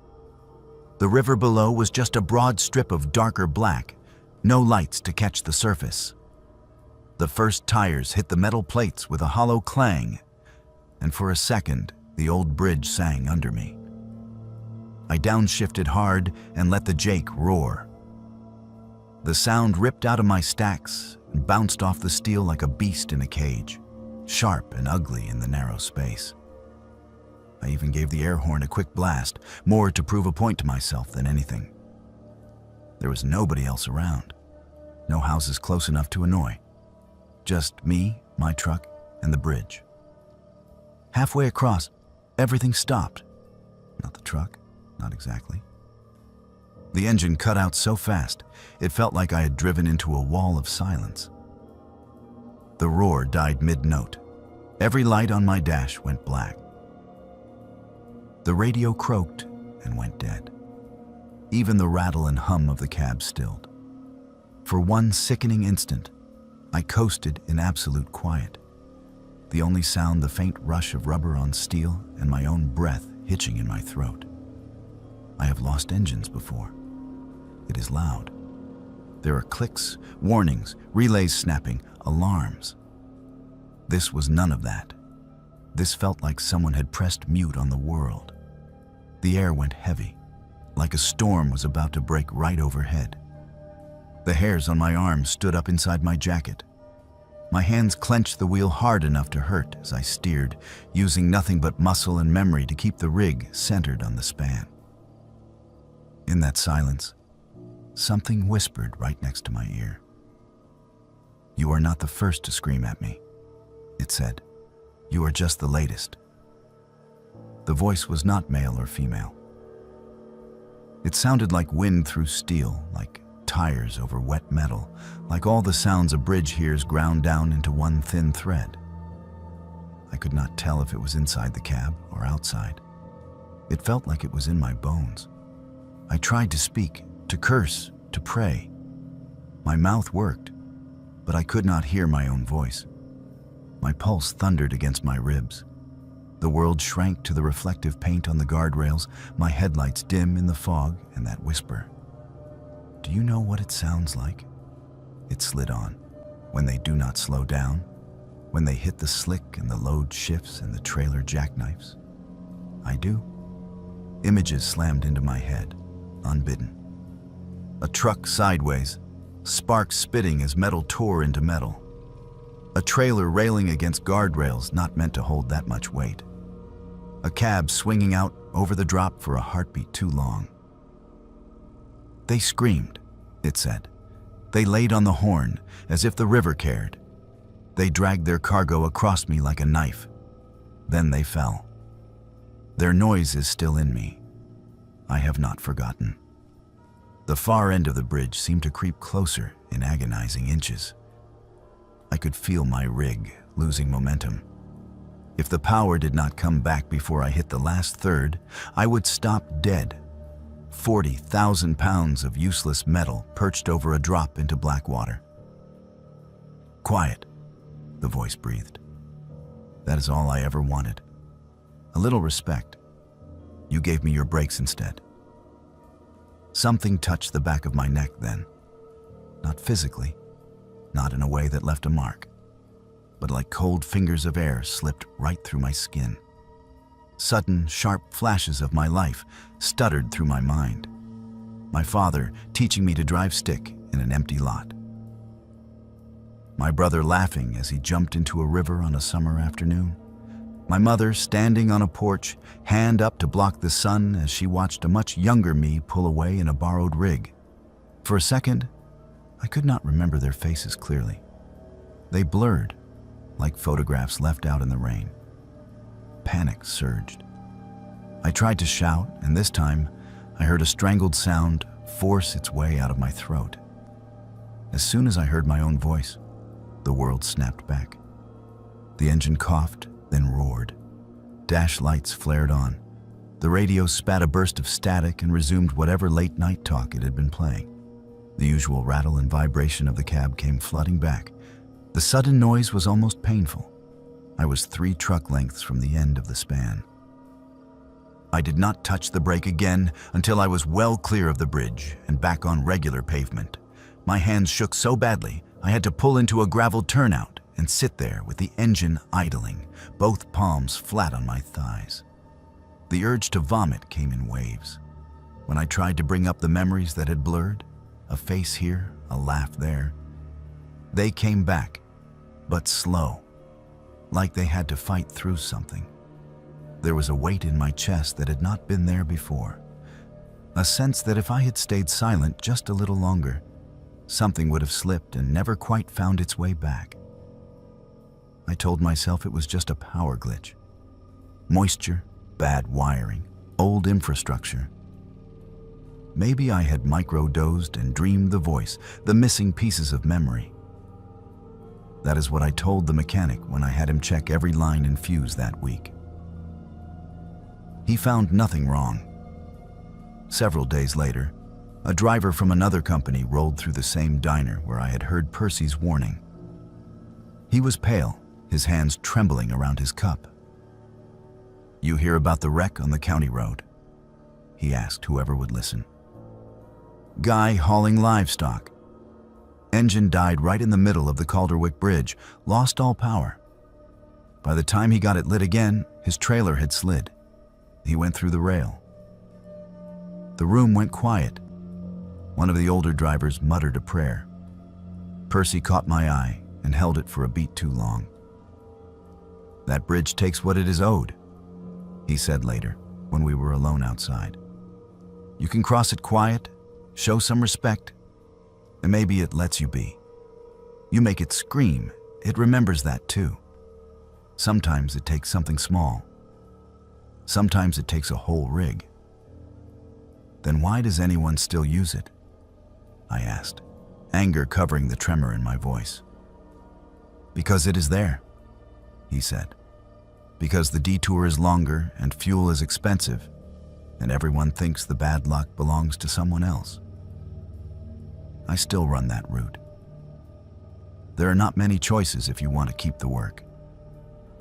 But every time I see the steel skeleton of that bridge rise out of the fog, my hand goes to the Jake switch on reflex. I flip it off long before my tires touch the metal. I roll as quiet as I can, no horn, no brake chatter, engine barely more than a hum. Under my breath, where no one can hear me, I whisper, "Easy now, just passing through." And somewhere under the vibration of my tires and the murmur of the river below, I swear I can feel it listening. There comes a point in this job where the miles all start to blur together. Same ramps, same motels, same ugly orange streetlights bleeding into the cab at 3 in the morning. After a while, you start to wonder if you're looping the same stretch of road over and over and just telling yourself it is different. I used to joke about that. Then I took a detour one night and found a place that made me think maybe the road loops you. Name is Lawrence, and I am closer to hanging up my keys than I am to my first solo run. I have hauled through every kind of weather this country can throw at a person. I have broken down on mountain passes and in desert heat. I have slept in cabs, cheap motels, and on break room couches. Through it all, I kept one thing straight in my head: where I was going, and how to get back. The night that changed, there was a wreck up ahead on my usual interstate. I was running late already, hauling dry goods on a tight window, when the overhead sign started flashing about a major pileup near mile marker 180. Traffic alerts pinged my dash. My GPS chimed and suggested an alternate route to save time. Normally, I do not trust those suggested detours. Half the time they send you down roads that are fine for cars and hell for a 53-footer. But I could hear the tone in the dispatcher's voice from earlier, that edge that says, "We really need this one on time." I looked at the clock, looked at the little highlighted path curving off onto a state highway, and thought, just this once. The exit ramp for the detour was one I had never taken before. A narrow lip of concrete leading down into darker trees. The interstate's steady white roar faded behind me as I merged onto a two-lane that felt older than everything else around it. The asphalt was smoother than I expected, though, and the shoulders were clean. The GPS dot stayed centered on its blue line, reassuring as a heartbeat. About an hour in, my fuel gauge dipped lower than I liked. I had expected to top off before the pileup, but with the detour, I had missed my usual truck stop. I started watching the roadside harder, looking for gas signs, convenience stores, anything. The forest pressed in on both sides, heavy and dark. I passed a couple of dark farmhouses, a closed-up diner, a gas station with boards over the windows. Right when I was about to turn around and risk backtracking, a sign appeared in my headlights. White background, red letters smudged with age, Calderwick's Truck Haven, 1 mile. Underneath, in smaller print, diesel, hot meals, showers, open 24 hours since 1954. I had been running this region for 30 years. I had never heard of Calderwick's. I told myself it was just an old mom-and-pop place that never bothered with billboards on the interstate. There are still pockets like that, where the world forgets to update. My low fuel light blinked on. Decision made. The driveway came up quick, a sharp right between leaning pines. I eased the rig in, tires crunching over gravel, and the trees fell back to reveal a truck stop dropped straight out of a different decade. The main building was long and low, with a peaked roof and a neon sign that buzzed Calderwick's in red and blue. The diner windows glowed warm. The pumps out front had analog dials and faded stickers. A handful of trucks and cars were scattered around the lot, all of them older models but in good shape, like they had rolled off a lot 20 years ago and never left. Relief washed through me. Light people, the promise of hot food and fuel. I pulled up to the diesel island, killed the engine, and climbed down. The air smelled like fried food, cold air, and the faint tang of fuel. Comfortable smells. Familiar. Inside, the diner was busy for that time of night. A few booths were filled with families whose clothes looked a little out of time. Plaid jackets, high-waisted jeans, a kid in a t-shirt for a band that had broken up before I got my CDL. A couple of drivers sat at the counter, hunched over plates. The music on the overhead speakers was some old rock tune I had not heard outside of classic stations in years. A waitress approached with a pot of coffee, smile already on. She wore a pale blue uniform dress, white apron, hair pinned up in a style my mother used to wear when she was young. "Top you off, hun?" she asked. "Sure," I said, sliding into a booth. "How long you folks been here?" "Sign said since '54. Her smile widened, like I had told a good joke. "Long as I can remember," she said.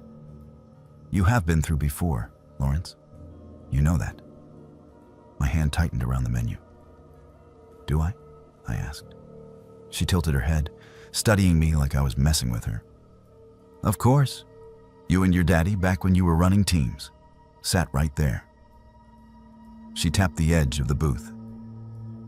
He liked the peach pie. My father had been dead for 10 years. He and I had indeed run together for a while in the early days. We had eaten in a lot of little places that did not exist anymore. I was certain this was not one of them. "Long time ago," I said slowly. "You must be mixing me up with someone else." She just poured the coffee. "You truckers always say that," she said lightly, "like the road does not remember you." The food came hot and fast. Meatloaf and mashed potatoes that tasted like something from a Sunday kitchen, not a microwave. As I ate, the hum of conversation around me felt off. Not wrong exactly. Just a half beat behind what my ears expected, like a dubbed movie a fraction out of sync. When I glanced around, I caught snippets. They paved over the old road after the washout. Still doing that loop, back and forth, back and forth. He will be back through. They all come back through. I checked my watch. I could have sworn I had only been sitting for maybe 20 minutes. But the hands showed almost an hour had passed. My truck clock agreed. The low fuel worry prickled again. "Can I get my fuel squared away?" I asked the waitress when she came back by. "Need to get rolling." "Already taken care of," she said, nodding toward the window. "Pump reset as soon as you pulled in. Tank is full. You just settle your check and get on your way. Long drive ahead tonight." That did not make any sense. I had not swiped a card, had not flipped a switch. I had not even put the nozzle in yet. But when I went back out, the gauge sat near full, the pump numbers at 0, like I had never even touched them. I went back in to pay. The man behind the register had one of those faces you feel like you have seen in 100 places. Middle-aged, thinning hair, kind eyes that were a little too sharp. "Running hard this week?" he asked, ringing me up without looking at the buttons. "Feels like I have been running forever," I said. The words came out before I could stop them. He chuckled. "Road will do that, but you always end up back where you started, one way or another." The total on the small green display made my heart stutter. It was less than I had paid for a meal and a shower 20 years ago. When I held out my card, he shook his head. "Cash only," he said. "Same as always." I do not like handing over cash on the road, but the bill in my pocket felt heavy. I paid, took my receipt, and glanced at it. The date was smudged, the year looking more like a 4 and a 7 than anything in the 21st century. "Hey," I said. But when I looked up, the man had already turned away, talking to the next customer. Back in the cab, I sat for a minute with my hands on the wheel. My phone showed a strong signal, but when I tried to pull up my maps, the app froze, then dumped me back to the home screen. The GPS unit mounted on my dash still showed my blue dot on a road, but the name of the truck stop was not there. Just a gray blank where Calderwick's should have been. I pulled out anyway. The lot lights washed over my mirrors, then dropped away as I turned onto the narrow access road. Trees closed in. For a moment, in the reflection, the building looked different. Dark windows, sign unlit. a couple of the pumps missing. Then the bend took it out of sight. The highway I merged onto felt the same as the one I had left. But my clock told a different story. I had lost more than 2 hours. There was no way the stop, the meal, and the fuel could have eaten that much time. No way. And yet there it was. I made my delivery late, but not late enough to lose the load. Dispatch grumbled and moved on. On my reset day, out of stubbornness or fear or both, I went online and tried to find Calderwick's. I found an obituary for a man named Calderwick who had run a truck stop off a state highway back in the 70s. Place had burned in an electrical fire in 1981.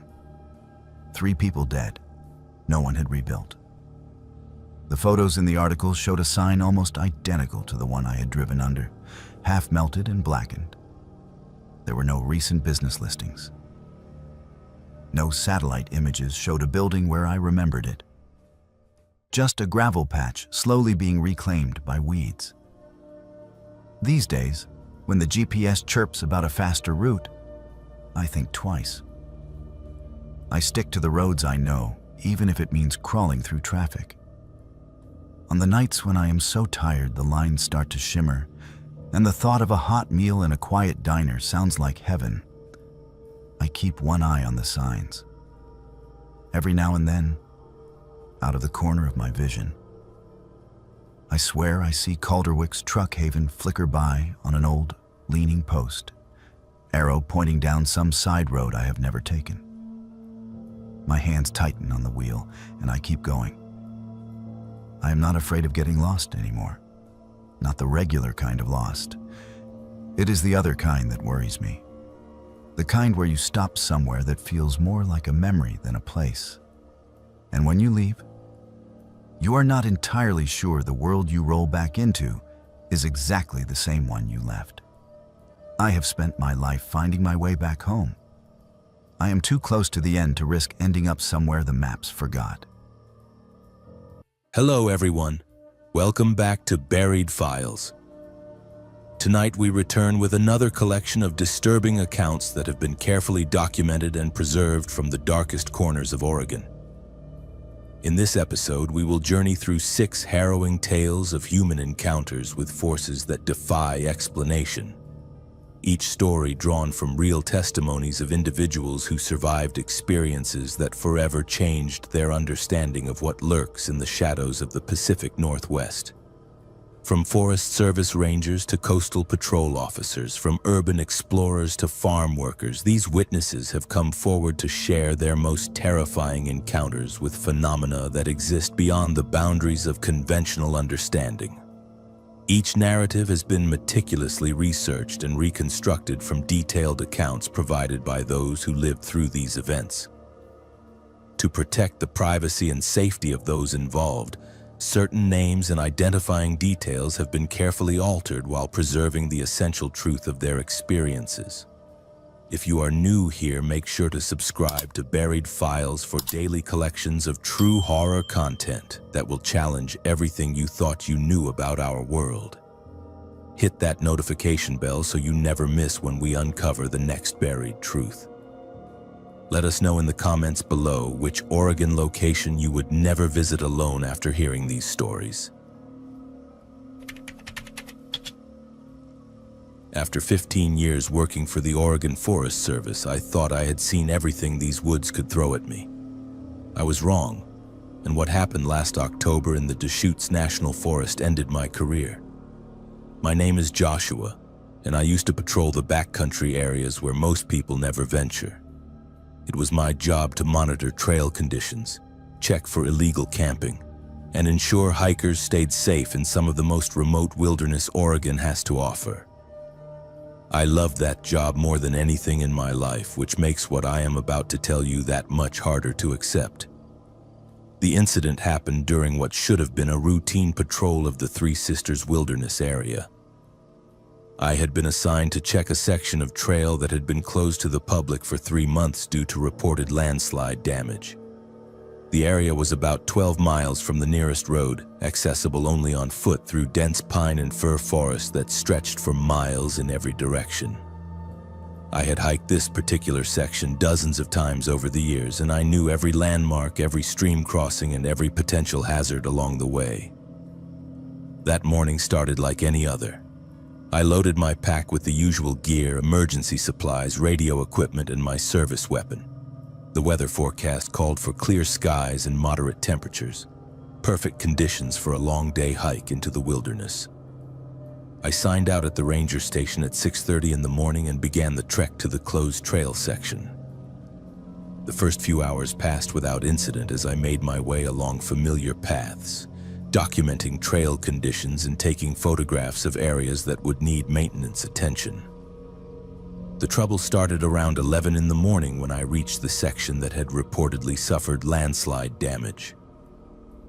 According to the incident report filed 3 months earlier, a massive rock slide had completely blocked the trail, making it impassable for hikers. But when I arrived at the coordinates listed in the report, I found the trail completely clear. There was no evidence of any rock slide, no debris, no damaged trees, nothing that would suggest any kind of geological event had occurred in the area. The trail looked exactly as it had during my last patrol 6 months earlier. I spent nearly an hour examining the area, taking photographs and measurements to document what I was seeing. According to my GPS unit, I was definitely in the right location. The coordinates matched perfectly with those listed in the incident report, but there was absolutely no sign of the landslide that had supposedly closed this section of trail. I radioed back to the ranger station to report my findings, but I could not get through. The radio crackled with static, which was unusual given that I had tested the equipment that morning and confirmed it was working properly. I decided to continue along the trail to see if perhaps the landslide had occurred further ahead than originally reported. The path wound through increasingly dense forest with towering Douglas firs creating a thick canopy overhead. The undergrowth was heavy with ferns and moss, and the air carried that distinctive smell of decomposing pine needles and damp earth that you only find deep in old-growth forests. Everything seemed normal, peaceful even, until I noticed something that made me stop dead in my tracks. The forest had gone completely silent.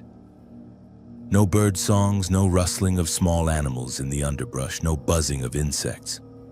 The only sound was my own breathing and the soft crunch of pine needles under my boots. In 15 years of working in these woods, I had never experienced such complete and unnatural silence. Every instinct I had developed during my career was telling me that something was very wrong. I stood motionless for several minutes, listening carefully for any sound that might explain the eerie quiet that had settled over the forest. That was when I first heard it, a low humming sound that seemed to come from somewhere ahead of me on the trail. It was barely audible at first, more of a vibration that I felt in my chest than an actual sound. But as I stood there listening, it gradually grew louder and more distinct. The humming had an almost mechanical quality to it, like the sound of distant machinery or electrical equipment. But there were no power lines in this area, no buildings, no roads, nothing that could produce such a sound. I pulled out my GPS unit to confirm my location and verify that I had not somehow wandered off course. The display showed that I was still following the designated trail, miles from any human development. I decided to investigate the source of the humming sound, moving carefully along the trail with all my senses on high alert. The sound grew gradually louder as I advanced, and I began to notice other unusual signs. The trees along the trail appeared to be dying, their needles brown and brittle despite the fact that it was still early fall. The undergrowth was sparse and sickly looking, as if something had drained all the life from the forest floor. After walking for another 10 minutes, I came to a small clearing that I had never seen before, despite having hiked this trail numerous times over the years. The clearing was perfectly circular, about 50 feet in diameter and completely devoid of vegetation. The ground was bare dirt, packed hard like concrete with strange geometric patterns etched into the surface. The humming sound was much louder here, and I could feel it resonating through the soles of my boots. At the center of the clearing stood what I can only describe as some kind of structure, though it defied any conventional architectural description. It appeared to be made of a dark, metallic material that seemed to absorb light rather than reflect it. The structure was roughly cylindrical, about 8 feet tall and 4 feet in diameter, with no visible seams, joints, or openings. The surface was covered with the same geometric patterns that were etched into the ground, and the entire thing seemed to pulse with a faint, otherworldly energy. I approached the structure cautiously, every fiber of my being screaming at me to turn around and leave immediately. But my training and professional curiosity compelled me to investigate further. I needed to document what I was seeing, to gather evidence that could be analyzed and explained by people with more expertise than I possessed. I pulled out my camera and began taking photographs from multiple angles, making sure to capture both the structure itself and the strange patterns carved into the clearing floor.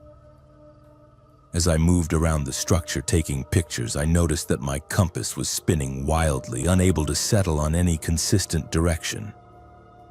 My GPS unit had stopped working entirely, displaying only error messages when I tried to determine my location.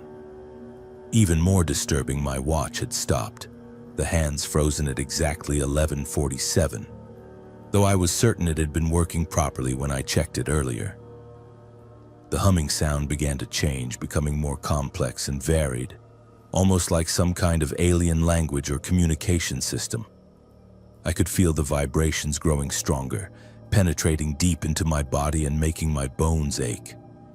The air around the structure began to shimmer like heat waves rising from hot pavement. Though the temperature felt normal, that was when I saw them. At first, they were just shadows moving at the edge of the clearing, barely visible in my peripheral vision. But as I focused my attention on them, the shadows became more distinct, more solid. They were humanoid in shape, but wrong in every detail. Too tall, too thin, with movements that seemed to flow rather than walk. Their faces, if they could be called faces, were featureless and dark, like voids in the shape of human heads. There were 3 of them that I could see clearly, though I had the sense that more were present just beyond the tree line. They moved with purpose, circling the clearing in a pattern that seemed to mirror the geometric designs carved into the ground. They paid no attention to me at first, as if I were invisible or irrelevant to whatever they were doing. I continued taking photographs, though my hands were shaking so badly that I was not sure any of the images would be usable. Part of me wanted to run to get as far away from that clearing as possible. But another part, the professional part that had served me well during my career, insisted that I needed to document everything I was witnessing. This was beyond anything in my training or experience, but it was real, and it was happening in a forest that was under my protection. One of the shadow figures suddenly stopped moving and turned in my direction. Even though it had no visible eyes or facial features, I could feel its attention focused on me with an intensity that made my skin crawl. It raised what might have been an arm and pointed directly at me.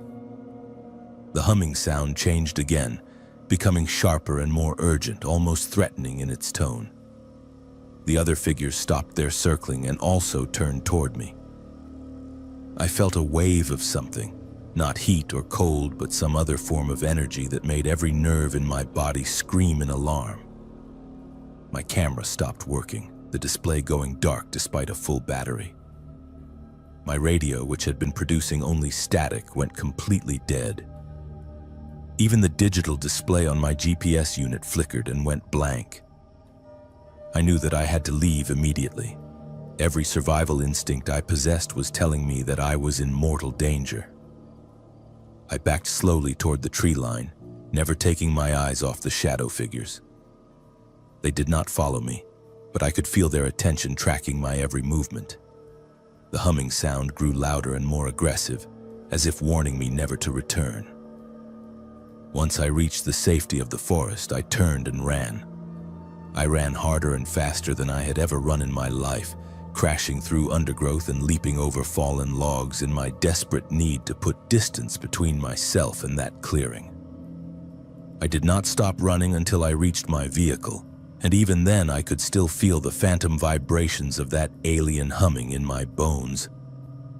The drive back to the ranger station was a blur of conflicting emotions and racing thoughts. How could I possibly report what I had witnessed? Who would believe such an impossible story? But I had to try. I had a professional and moral obligation to document the incident and ensure that other people did not stumble into whatever was lurking in that clearing. When I arrived at the station, I immediately went to my supervisor and requested a private meeting. I told him everything, describing the clearing, the structure, and the shadow figures in as much detail as I could remember. He listened patiently, occasionally asking clarifying questions, but his expression grew increasingly skeptical as my story progressed. When I finished my account, he asked to see the photographs I had taken. I handed over my camera, but when we reviewed the images, they showed nothing but normal forest scenes. The clearing was not visible in any of the pictures, nor was the strange structure or the shadow figures. According to the camera, I had spent the day hiking through perfectly ordinary woodland. My supervisor suggested that I might be suffering from altitude sickness or dehydration, both of which could cause hallucinations and disorientation. He recommended that I take a few days off to rest and recover, and then we would discuss the incident further. But I knew what I had seen was real despite the lack of photographic evidence. Over the next several days, I tried to convince myself that maybe my supervisor was right. Maybe I had experienced some kind of medical episode that caused me to hallucinate the entire incident. But deep down, I knew that was not the case. The memory of that clearing was too vivid, too detailed, too consistent to be dismissed as a hallucination. I requested permission to return to the area with a partner, but my supervisor denied the request. He cited safety concerns and suggested that I focus on less remote assignments until I had fully recovered from whatever had affected me during the patrol. But I could see in his eyes that he thought I was losing my grip on reality. The final straw came 3 weeks later when I tried to access the incident report that had originally sent me to investigate the landslide. According to the filing system, no such report existed. There was no record of any landslide in that area, no closure order for the trail, and no assignment for me to investigate. According to the official records, I had never been sent to that section of the Deschutes National Forest. When I confronted my supervisor about the missing paperwork, he became defensive and suggested that I might be confusing details from different assignments. He implied that my mental state was deteriorating and that perhaps it was time for me to consider early retirement. The message was clear: stop pursuing this matter or face the consequences. I realized that whatever was happening in that clearing was being covered up at levels far above my pay grade. Someone or something did not want that area investigated or documented. My choice was simple: stay quiet and keep my job, or continue asking questions and face termination. I chose to resign. I could not continue working for an organization that would hide something so significant from the public. People had a right to know about the dangers lurking in our national forests, even if those dangers defied conventional explanation. That was 6 months ago. I have not returned to the Deschutes National Forest since then, and I have no intention of ever going back. But sometimes, late at night, when the wind is blowing through the trees outside my house, I swear I can still hear that alien humming sound calling to me from the depths of the Oregon wilderness. I know most people will not believe my story, just as my former supervisor did not believe it. But I also know that what I experienced in that clearing was real, regardless of what the official records might say. There are things in our forests that we do not understand, things that someone in authority has decided we are better off not knowing about. All I can do now is warn others to be careful when venturing into remote wilderness areas. Stay on marked trails, travel with partners, and trust your instincts if something feels wrong. The forest may look peaceful and welcoming, but there are places where the normal rules of reality do not apply. And those places are far more dangerous than any wild animal you might encounter. If you ever find yourself in a clearing where no birds sing and no insects buzz, where strange structures rise from geometric patterns carved into lifeless earth, do not investigate, do not take photographs, do not try to understand what you are seeing. Just run and never look back. I have been doing Oregon Trail reenactments for 8 years, always trying to make the experience as authentic as possible. But during our 2024 journey near Baker City, we discovered that some parts of history should never be relived. My name is Olivia, and what I am about to tell you is why I will never participate in another historical reenactment as long as I live. For those who do not know what Oregon Trail reenactments involve, we are a group of history enthusiasts who spend weeks each summer recreating the journey that pioneers made across the American West in the 1800s. We use authentic equipment, dress in period clothing, and follow the same routes that thousands of families traveled over 150 years ago. The goal is to gain a deeper understanding of the hardships and challenges faced by those brave souls who helped build this country. Our group consisted of 12 adults and 6 children ranging in age from 8 to 62.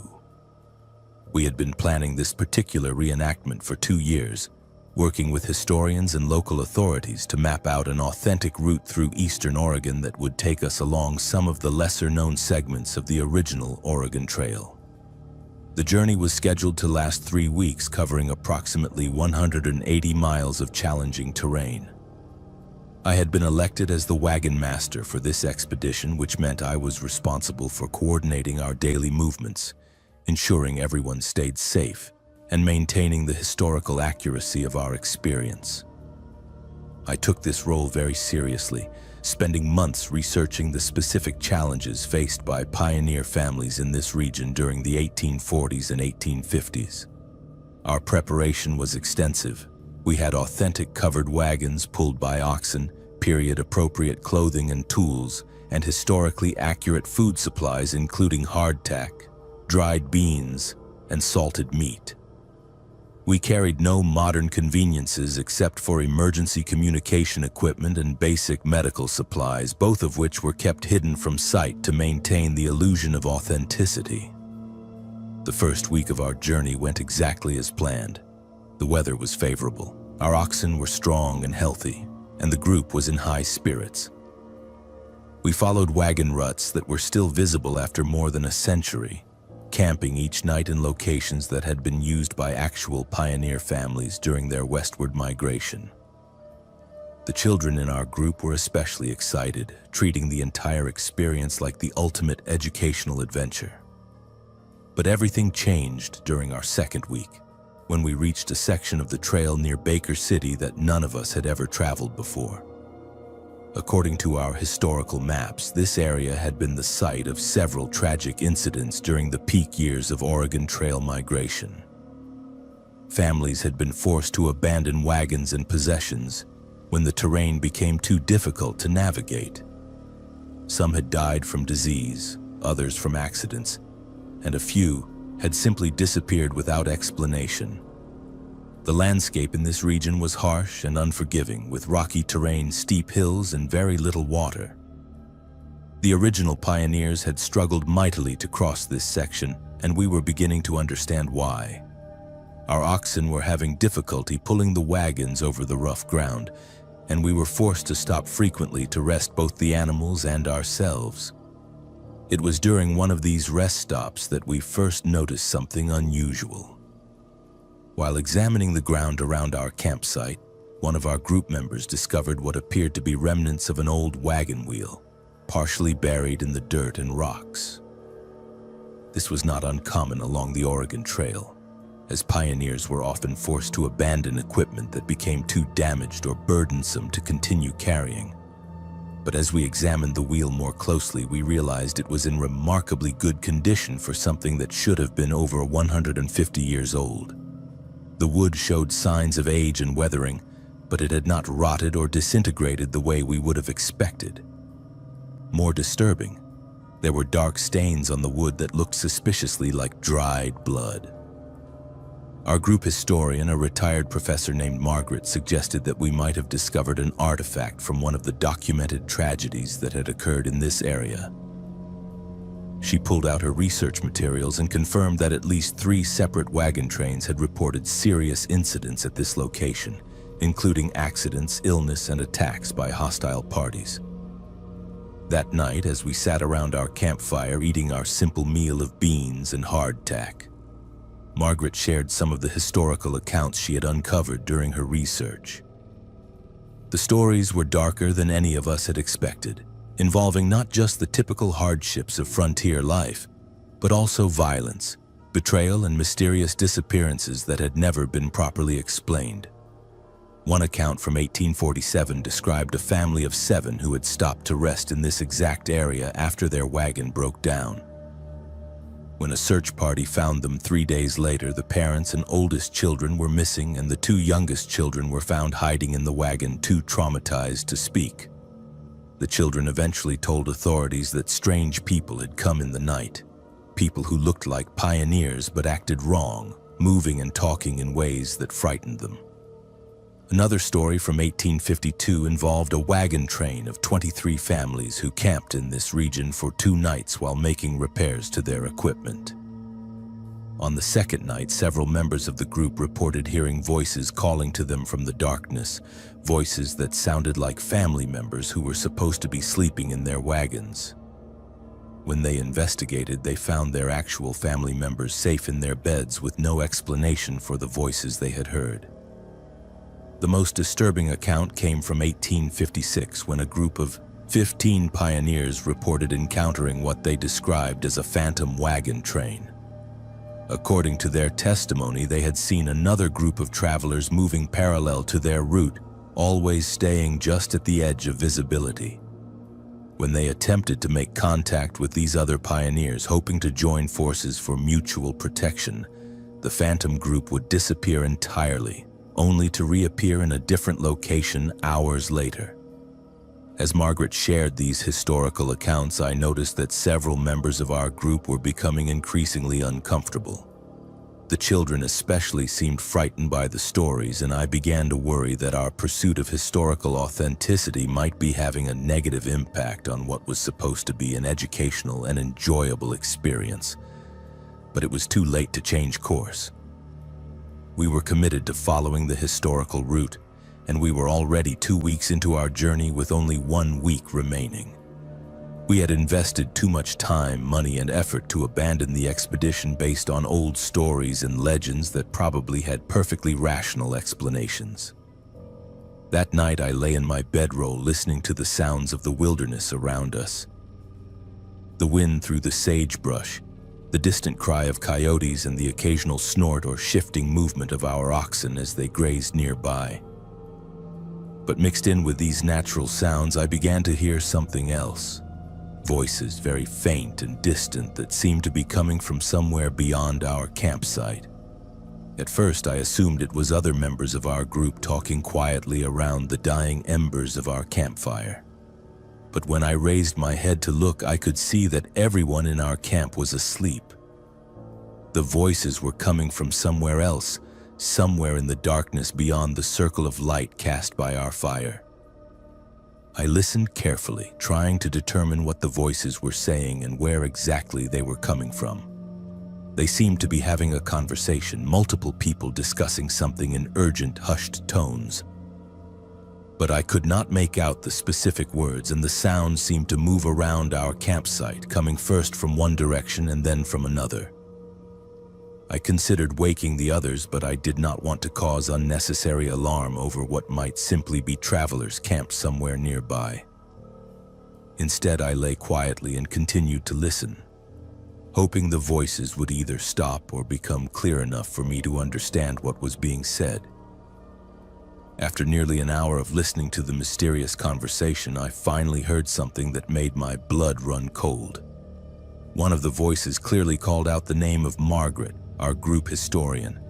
not shouting her name as if trying to get her attention, but discussing her in the same hushed tone that had characterized the entire conversation.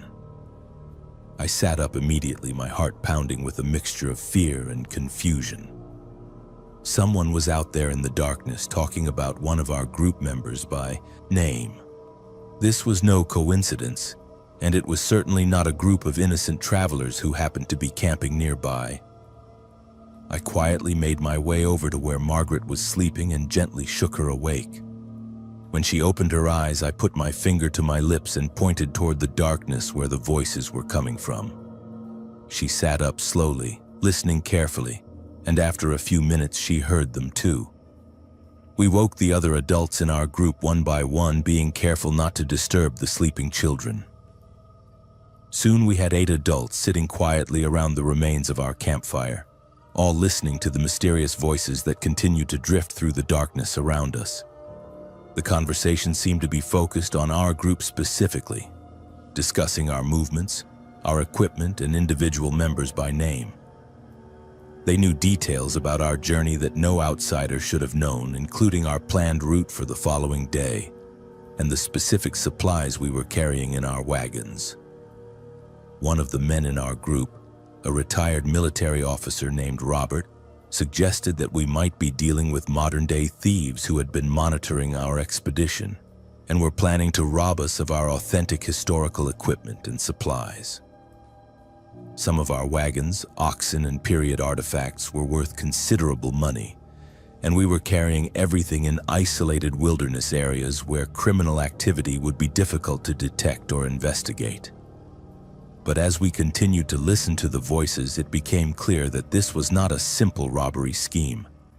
The people talking about us were discussing our journey in ways that suggested they knew far more about the historical Oregon Trail than any ordinary criminals would know.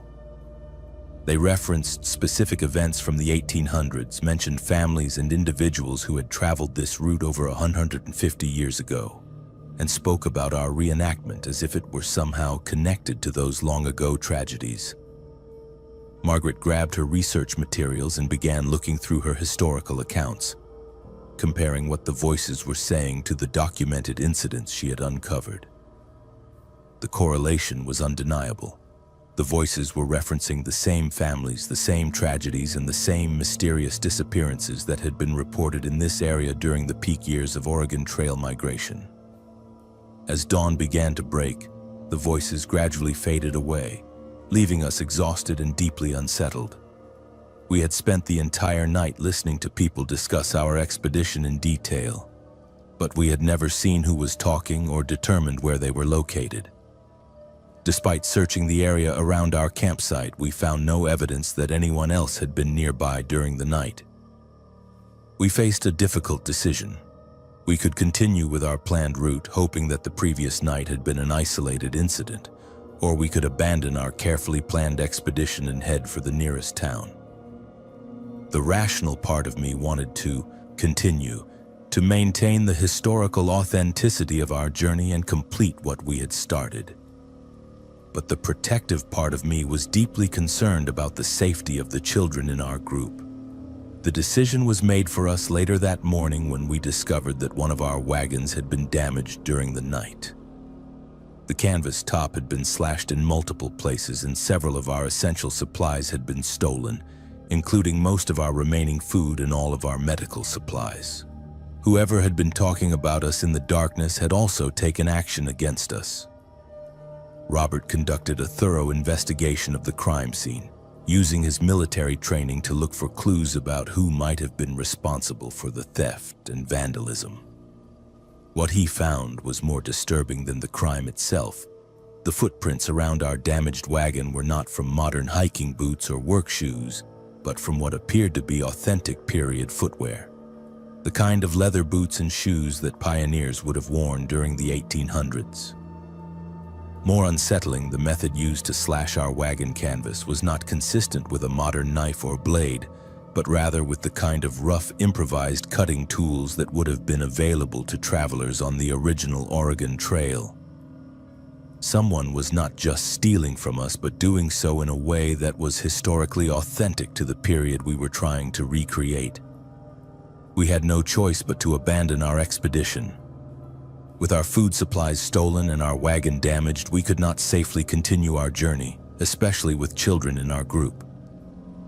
We loaded our remaining supplies into the undamaged wagons and began the difficult trek back toward the nearest town where we could get help and contact authorities about the theft.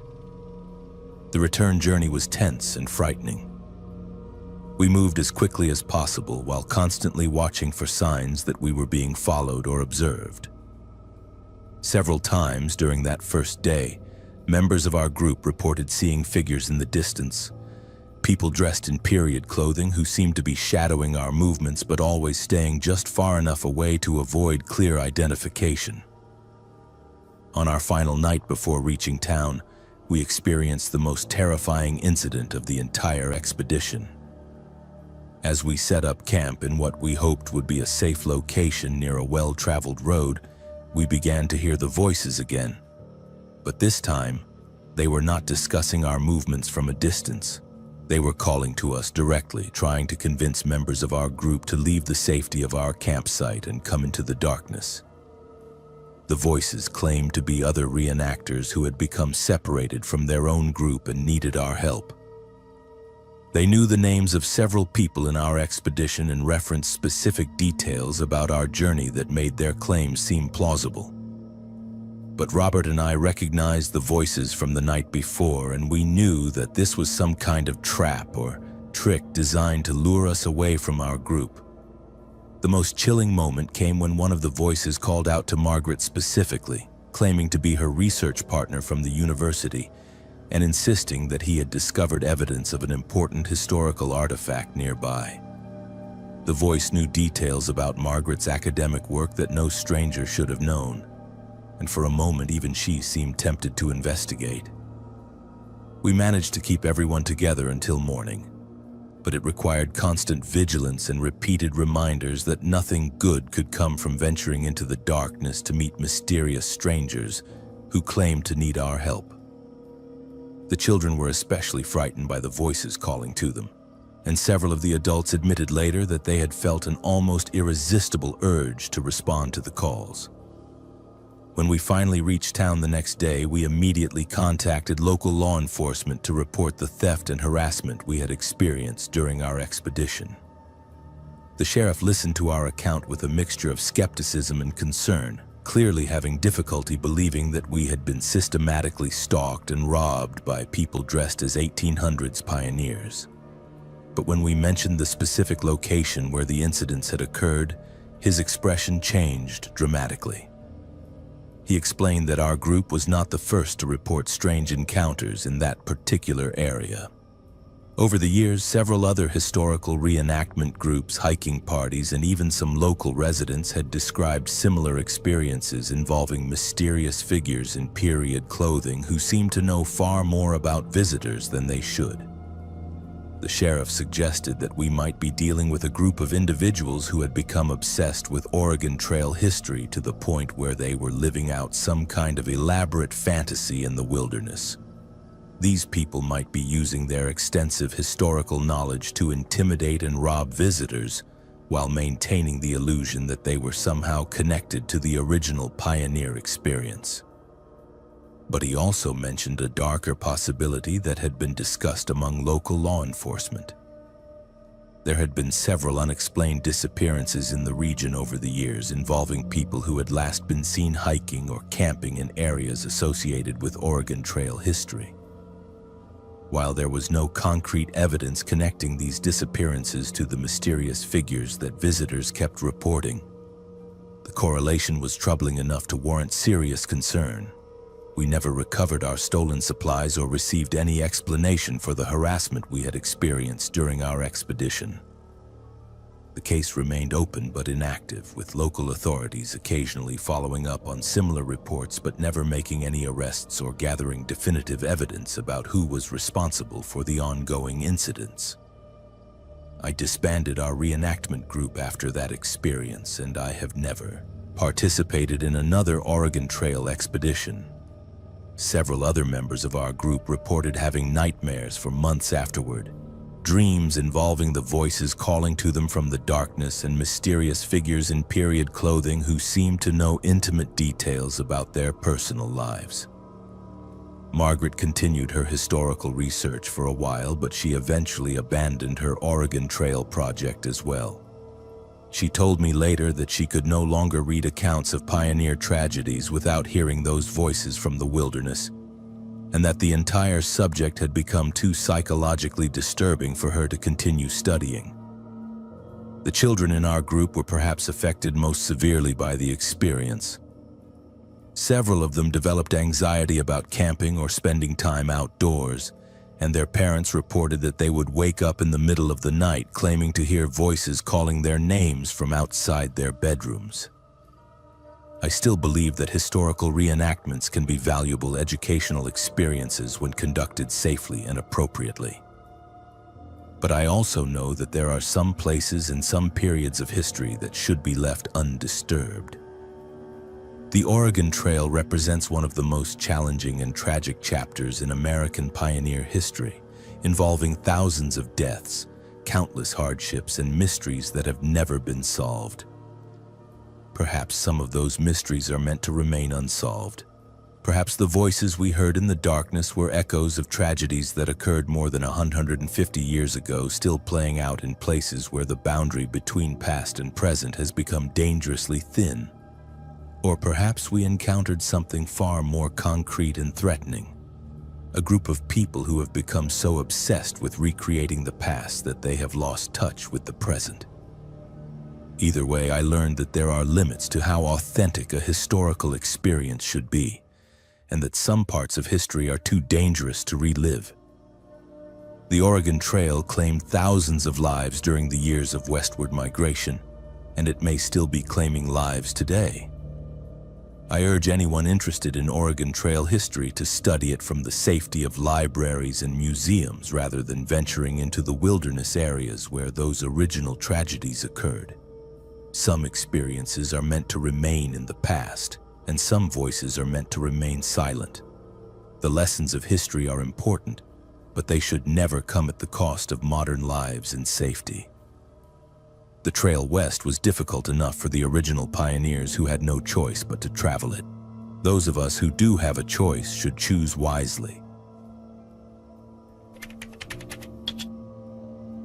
Working maintenance at Crater Lake during the off-season means months of complete isolation.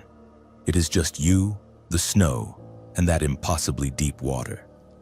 But in February of 2023, I realized I was not as alone as I thought. My name is Christopher, and for 12 years I have been part of the park maintenance crew that keeps Crater Lake National Park running when the tourists are gone, and the roads are buried under 15 feet of snow. Most people do not realize what it takes to maintain a place like Crater Lake through the winter months. We are talking about one of the most remote locations in Oregon, accessible only by snowcat or skis for nearly 6 months of the year.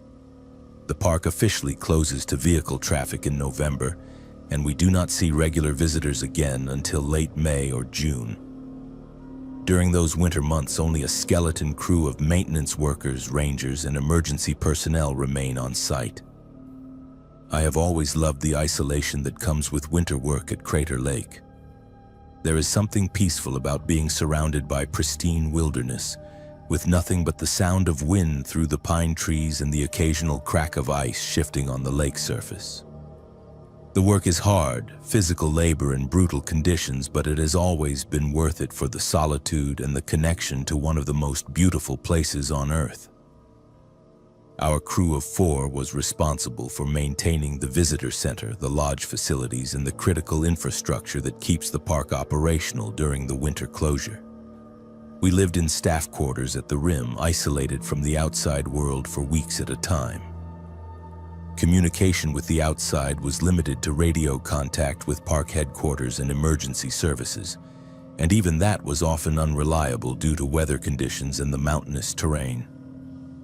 The incident began during one of the worst blizzards I have ever experienced at the lake. We had been dealing with a series of winter storms that had dumped more than 8 feet of fresh snow in less than a week.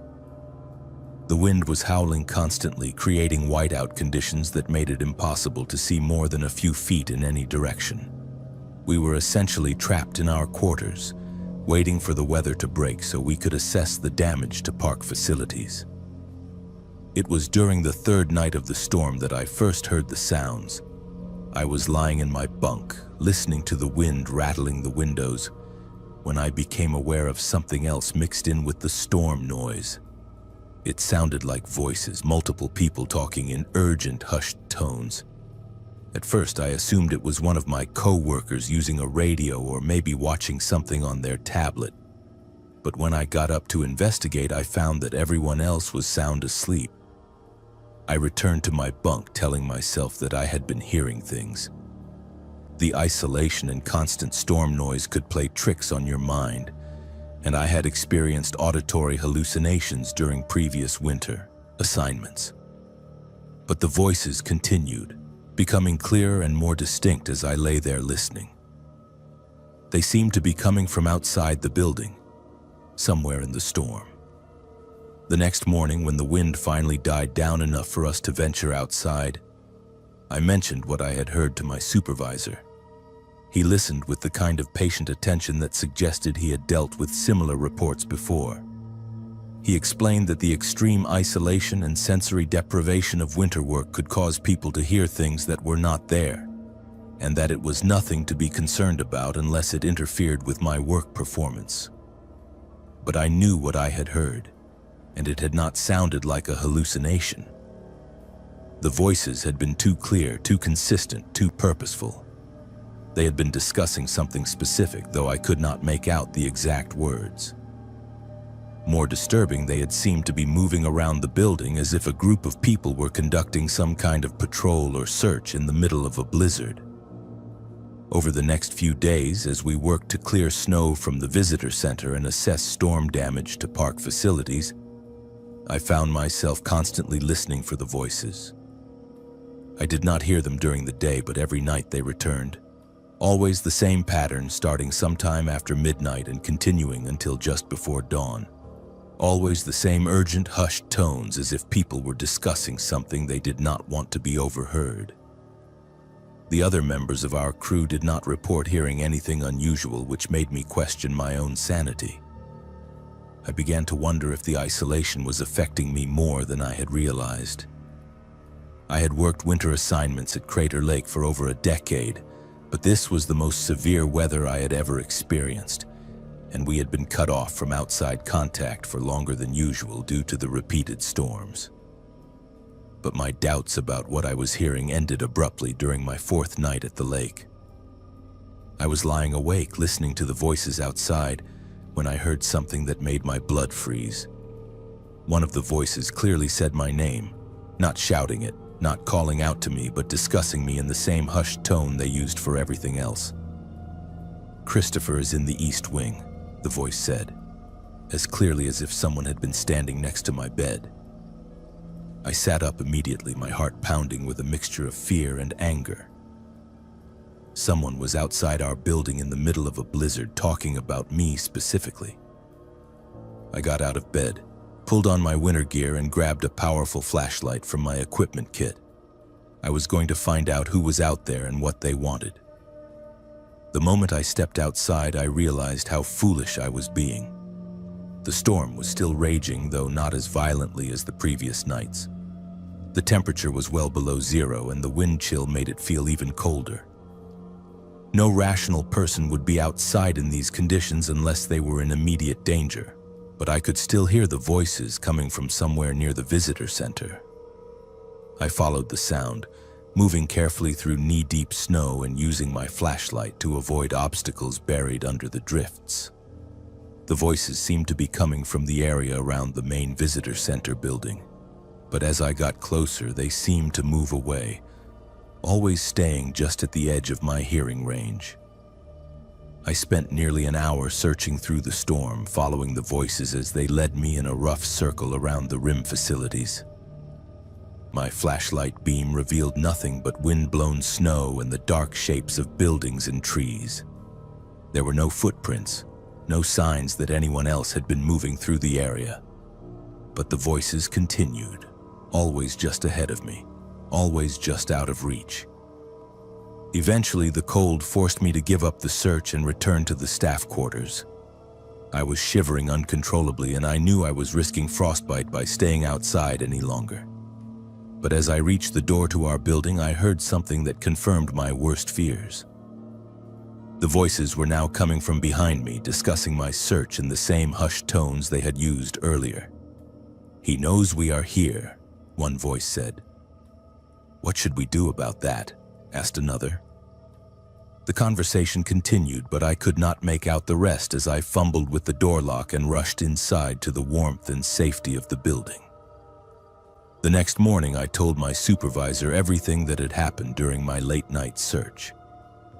I expected him to be concerned about my mental state, or at least worried that I was suffering from severe cabin fever. Instead, he listened with a grim expression that suggested he knew more than he had been willing to share previously. When I finished my account, he was quiet for several minutes, staring out the window at the snow-covered landscape around the lake. Finally, he turned back to me and said that I was not the first maintenance worker to report hearing voices during winter assignments at Crater Lake. Over the years, several other employees had described similar experiences, always during the most severe weather, always during the deepest isolation of the winter months. He explained that the Park Service had never been able to find any explanation for the reports. There were no records of unauthorized people in the park during winter closures, no evidence of camps or shelters that might house individuals living off the grid. The voices seemed to appear only during the worst weather, when conditions would make survival nearly impossible for anyone caught outside without proper shelter. Some employees had theorized that the voices were related to the tragic history of Crater Lake, where numerous people had died over the years in accidents, suicides, and disappearances. The extreme isolation and harsh winter conditions might somehow amplify psychic impressions left by those who had perished at the lake. Others suggested that the voices might be connected to the Native American legends about Crater Lake being a gateway to the spirit world. But my supervisor also shared a more disturbing possibility that had been discussed among long-term park employees. There had been reports, never officially confirmed, of people living in the wilderness areas around Crater Lake during winter months. Individuals who had chosen to disconnect entirely from civilized society, surviving in conditions that would kill most people within hours. These hypothetical hermits would have intimate knowledge of the park layout, the location of maintenance facilities, and the schedules followed by winter crews. They might observe park employees from a distance, gathering information for reasons no one could understand. The harsh winter conditions would make detection nearly impossible, as their tracks would be quickly covered by snow and wind. The conversation with my supervisor did nothing to ease my fears about what I had been hearing.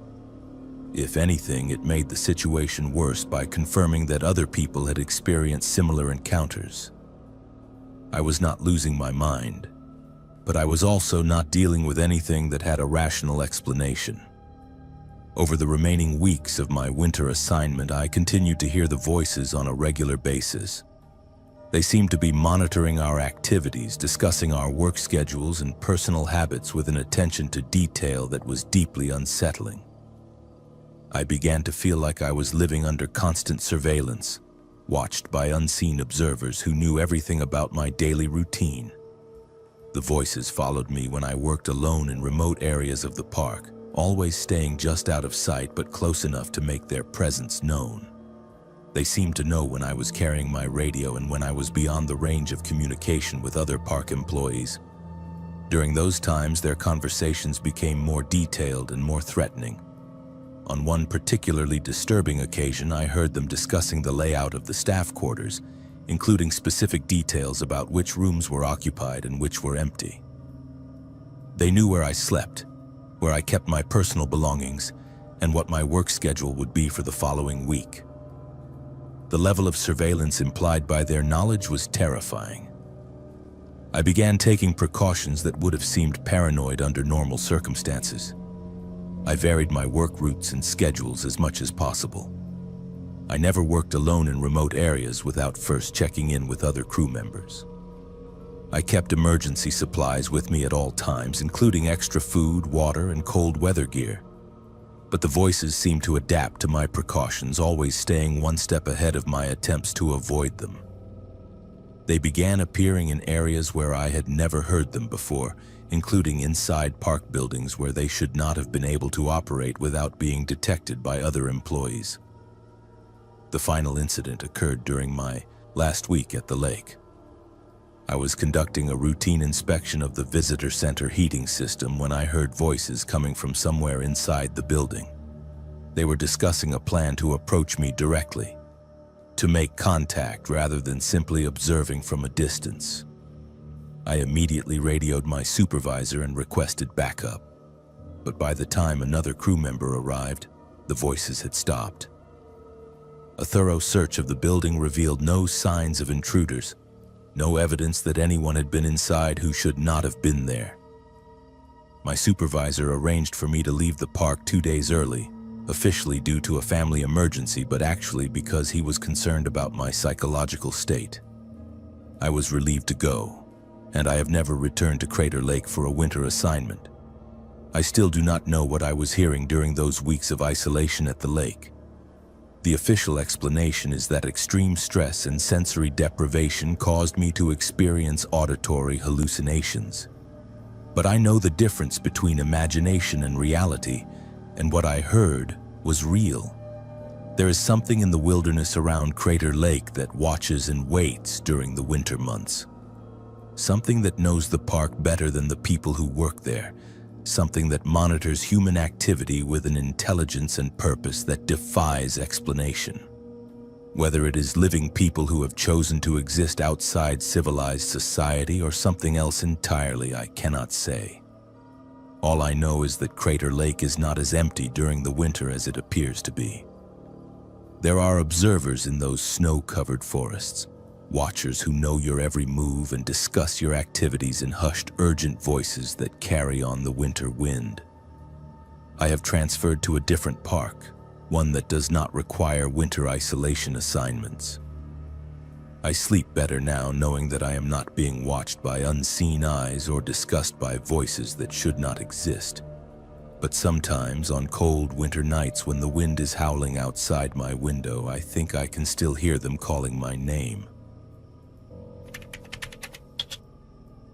Most people do not know that Portland sits on top of hundreds of miles of forgotten tunnels and abandoned spaces. I made it my mission to explore every single one of them, until I found something down there that was exploring me back. My name is Madison, and for 3 years I have been documenting the hidden underground network that runs beneath the city. What started as a hobby became an obsession, and eventually became a nightmare that I am still trying to forget. I discovered urban exploration during my second year at Portland State University. A friend mentioned the Shanghai tunnels, those infamous passages that supposedly ran beneath Old Town. Most people dismissed them as tourist folklore, but I was intrigued by the possibility that an entire hidden world existed right under our feet. I started researching the history, mapping the known entrances, and planning my first descent into the underground. The initial explorations were incredible. I found myself in forgotten basements, abandoned utility tunnels, and steam passages that had been sealed off for decades. Each discovery felt like uncovering a piece of Portland history that had been deliberately hidden from the world above. I documented everything with photographs and detailed notes, creating maps of the underground network that grew more complex with each expedition. I developed techniques for accessing the tunnels safely. I learned to pick locks, to read architectural plans, and to identify which manholes led to active infrastructure versus abandoned passages. I invested in professional equipment including headlamps, climbing gear, and waterproof cameras. I established rules for myself, never exploring alone, always leaving detailed plans with friends and maintaining emergency communication protocols. But as my explorations became more ambitious, I began to bend those safety rules. The most interesting discoveries always seemed to require solo missions into areas that other urban explorers avoided. I told myself that my experience made me capable of handling situations that would be dangerous for beginners. I was wrong about that, and my arrogance nearly cost me everything. The incident happened in early March during an exploration of a tunnel system beneath the industrial district on the east side. I had been mapping this particular network for weeks, working methodically through connected passages that seemed to extend much farther than any official records indicated. The tunnels were old, probably dating back to the early 1900s, with brick walls and arched ceilings that showed the craftsmanship of a different era. I was about 2 hours into the exploration, working my way through a section that I had never accessed before, when I noticed something unusual. The tunnels in this area showed signs of recent activity. There were fresh footprints in the dust, improvised lighting fixtures strung along the walls, and crude furniture made from salvaged materials. Someone was living down there, and they had been for quite some time. My first instinct was to turn back immediately. Encountering homeless camps in urban exploration was not uncommon, but it required extreme caution. These were people who had been pushed to the margins of society, and they often viewed explorers as threats to their safety and security. I knew the smart thing to do was to retreat and find a different route for my mapping project. But curiosity got the better of me. The living space was more elaborate than anything I had seen before. There were multiple rooms connected by carefully maintained passages with evidence of electrical work and plumbing modifications that must have required considerable skill and planning. This was not a temporary shelter, but a permanent underground community that had somehow remained hidden from city authorities. I continued deeper into the inhabited section, moving as quietly as possible and documenting everything with my camera. The construction was impressive, with reinforced walls, drainage systems, and ventilation shafts that had been carefully integrated into the existing tunnel structure. Whoever lived here had spent years developing this space, and they clearly intended to stay. That was when I heard the voices. They were coming from somewhere ahead of me, echoing through the passages in a way that made it impossible to determine their exact location or distance. I immediately turned off my headlamp and pressed myself against the tunnel wall, trying to become invisible in the darkness. The voices were male, at least 2 different speakers, and they were discussing something in urgent, hushed tones. I could not make out the specific words, but the tone was definitely threatening. They were angry about something, and that anger seemed to be directed at an intruder in their space. It took me several seconds to realize that they were talking about me. They knew I was there, and they were planning to do something about it. I started moving back toward the way I had come, but the voices seemed to be getting closer. The tunnel acoustics made it impossible to determine which direction they were approaching from, and I realized that I might have already been cut off from my planned escape route. I was in their territory, surrounded by people who viewed my presence as a direct threat to their safety and security. I found a side passage that I had not explored and decided to hide there until the voices moved away. But as I crouched in the darkness, I began to hear other sounds that made my situation much worse. There were more voices coming from different directions, and they seemed to be coordinating some kind of search pattern. They were not just looking for me, they were hunting me. The realization that I was being systematically tracked through the tunnel system triggered a panic response that I had never experienced before. My heart was racing. My breathing became rapid and shallow, and my hands were shaking so badly that I could barely operate my equipment. I was trapped underground with an unknown number of people who clearly meant me harm, and I had no way to call for help. I forced myself to stay calm and think strategically about my situation. I had been mapping these tunnels for weeks, so I knew the general layout better than I would have in a completely unfamiliar location. There were multiple exit points, and if I could avoid the search parties, I might be able to reach one of them before being caught. But I would have to move quickly and quietly, and I could not afford to make any mistakes. I started moving through the side passages, using my knowledge of the tunnel layout to stay ahead of the voices. But the underground community clearly knew their territory much better than I did. Every time I thought I had found a clear path to an exit, I would hear voices blocking that route. They were forcing me deeper into the tunnel system, away from the exits I knew about and into areas that I had never explored. The hunt continued for what felt like hours. I moved through passage after passage, always listening for voices, always looking for a way out that was not being watched. My equipment was running low on battery power, and I knew that once my lights failed, I would be completely helpless in the darkness. The psychological pressure was overwhelming, and I began to make increasingly desperate decisions. I found myself in a section of tunnel that was partially flooded, with several inches of standing water covering the floor. The water was ice cold and had a smell that suggested it was not just groundwater, but sewage or industrial runoff that had been accumulating for years. I waded through it anyway, hoping that the searchers would be reluctant to follow me into such unpleasant conditions. The flooded section led to a junction with several branching passages, and for the first time in hours, I could not hear any voices nearby.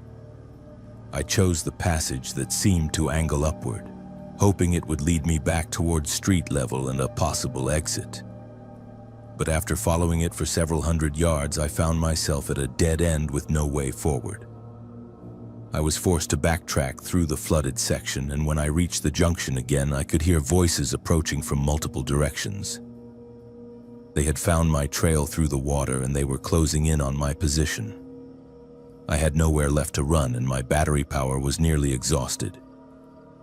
In desperation, I found a drainage pipe that was just large enough for me to crawl through.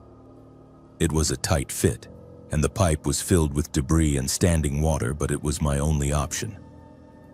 I turned off my headlamp to conserve what little battery power remained and began crawling through complete darkness, guided only by the feel of the pipe walls around me. The pipe seemed to go on forever. My knees and elbows were scraped raw from crawling over rough concrete and metal debris. The water soaked through my clothes, and the cold began to affect my coordination and judgment. Several times I became stuck and had to force myself through openings that seemed too small for my body. But eventually I saw light ahead of me. The pipe opened into a storm drain that led to a culvert under a busy street. I could hear traffic above me, and I knew that I was finally close to escape. I crawled the last few yards and emerged into daylight, covered in filth and shaking from cold and exhaustion. I found myself in an industrial area on the east side of the river, several miles from where I had entered the tunnel system. I was disoriented and exhausted, but I was alive and free. I walked to the nearest business and called a friend to pick me up, making up a story about a bicycle accident to explain my condition. I never returned to urban exploration after that day. The experience taught me that there are spaces beneath the city that belong to people who have been forgotten by the world above, and those people will defend their territory with whatever means they have available. I had been lucky to escape, and I knew that luck would not protect me a second time. Sometimes I still think about the underground community I discovered. I wonder who they were, how they ended up living in those tunnels, and whether they are still there. But I will never try to find out. There are some secrets that are meant to remain hidden, and some places where outsiders are not welcome. The tunnels beneath Portland are vast and complex, full of history and mystery. But they are also home to people who have nowhere else to go, and those people deserve to be left in peace. Urban exploration taught me to respect the spaces I visited, and sometimes that respect means knowing when to stay away. In 22 years of Oregon State Police work, I have handled everything from domestic disputes to homicides. But what I encountered on Highway 101 near Bandon defied every protocol I had ever learned. My name is Tyler, and after 2 decades of law enforcement, I thought I had seen every type of criminal behavior and emergency situation that could occur on Oregon's highways. I was wrong about that, and what happened during my patrol shift last November still keeps me awake at night. Highway 101 runs along the entire Oregon coast, connecting small towns and tourist destinations through some of the most beautiful but also most isolated stretches of road in the Pacific Northwest. During the off-season, particularly in late fall and winter, traffic on the highway drops to almost nothing. You can drive for hours without seeing another vehicle, especially on the remote sections between Bandon and Gold Beach where the road winds through dense forest and rocky coastline. I had been working the Coastal Patrol for 8 years, covering the stretch of Highway 101 from Coos Bay to the California border. It was generally quiet work, mostly involving traffic stops for speeding tourists and the occasional accident during storms when visibility dropped to near zero. The most serious incidents I typically dealt with were drunk drivers heading home from the coastal casinos and domestic disputes at some of the more isolated beach houses. The incident began during what should have been a routine patrol shift on a foggy November evening.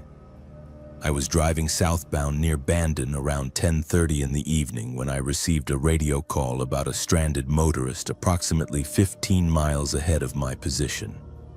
The caller had used a cell phone to contact dispatch, reporting that their vehicle had broken down and that they were parked on the shoulder of the highway, waiting for assistance.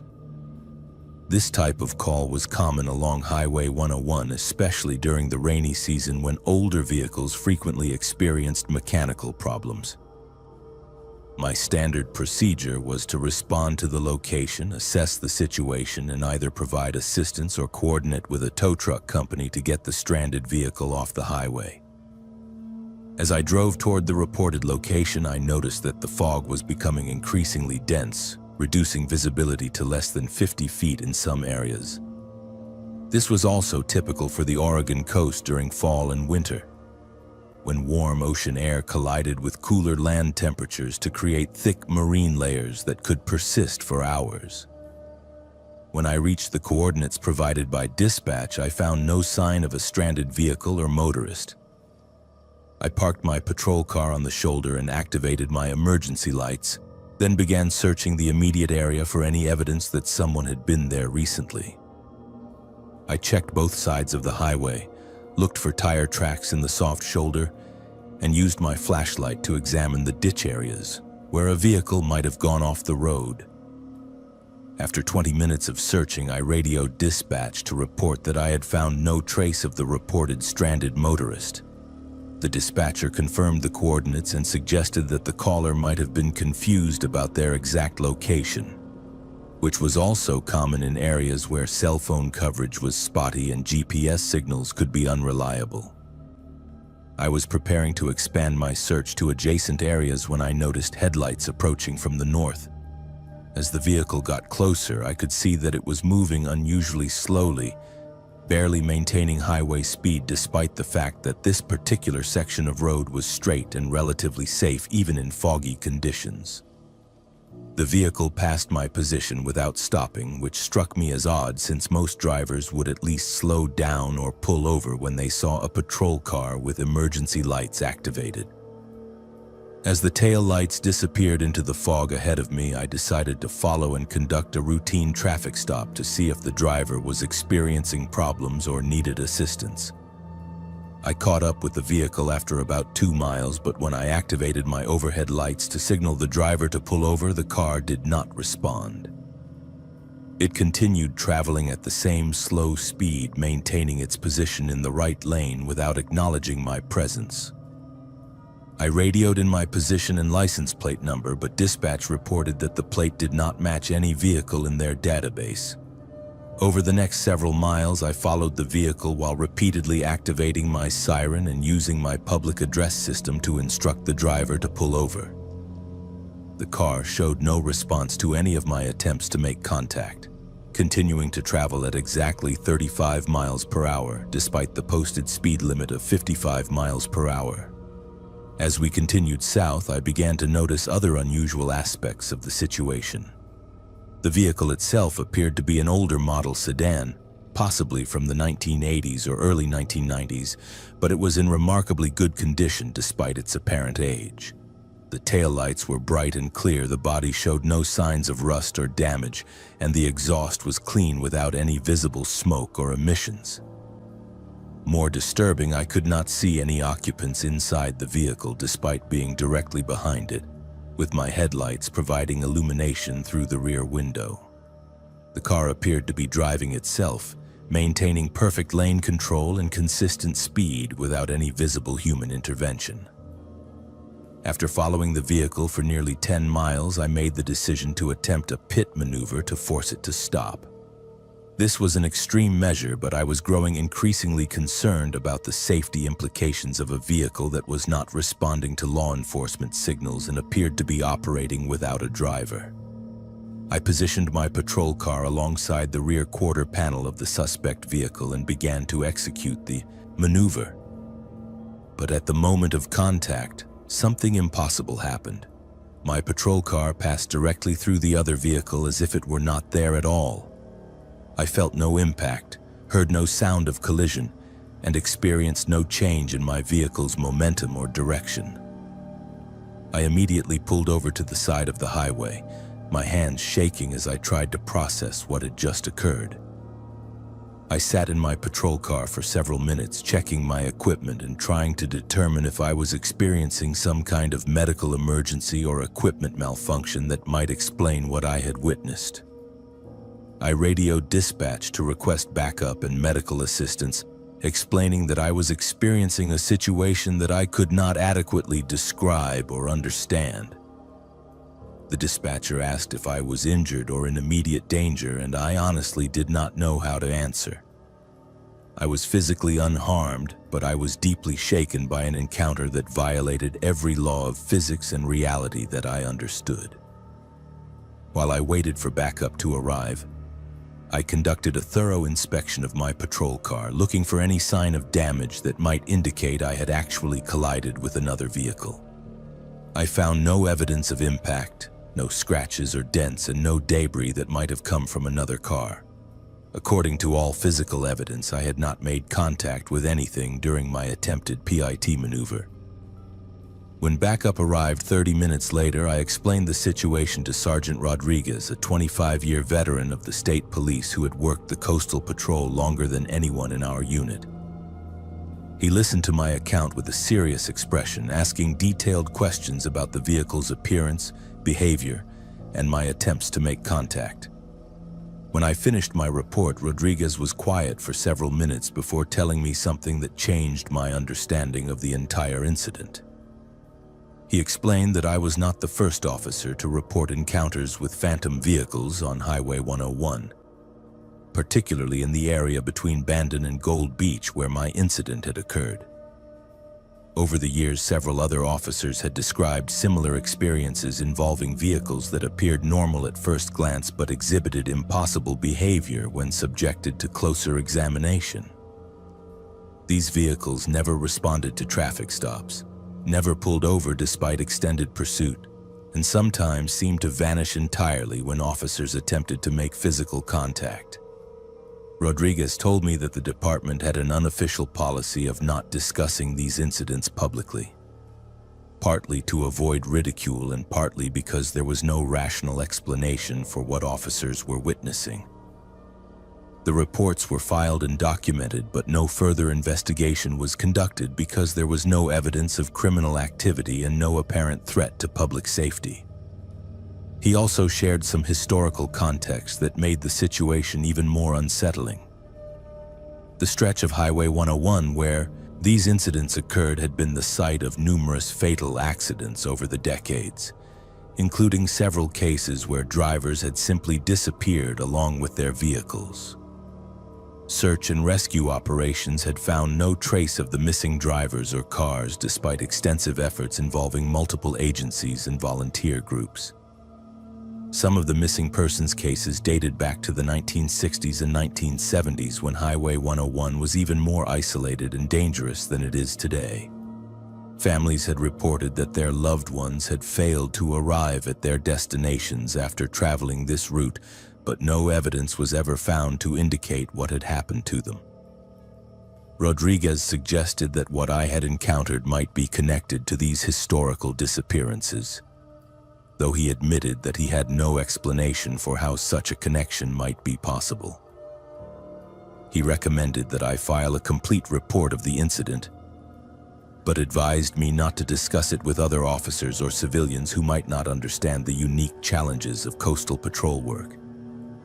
I followed his advice and filed a detailed report, but I also began conducting my own research into the history of Highway 101 and the missing persons cases that Rodriguez had mentioned. What I discovered was even more disturbing than the original incident. Over the past 50 years, at least 17 people had disappeared while traveling the section of Highway 101 between Bandon and Gold Beach. Their vehicles had never been found, despite extensive searches of the coastline, forest areas, and remote roads in the region. In several cases, witnesses had reported seeing the missing person's vehicle on the highway after they were supposed to have reached their destination, but these sightings were generally dismissed as cases of mistaken identity. Reading through these historical accounts, I began to wonder if what I had encountered was not a phantom vehicle, but rather evidence of some ongoing phenomenon that had been claiming travelers on this stretch of highway for decades. Perhaps the people who disappeared were still somehow present on the road, continuing their journeys in a form that was visible but not quite real. I requested a transfer to a different patrol area 6 months after the incident. I told my supervisors that I wanted new challenges and opportunities for professional development. But the truth was that I could no longer patrol Highway 101 without thinking about what I had encountered that foggy November night.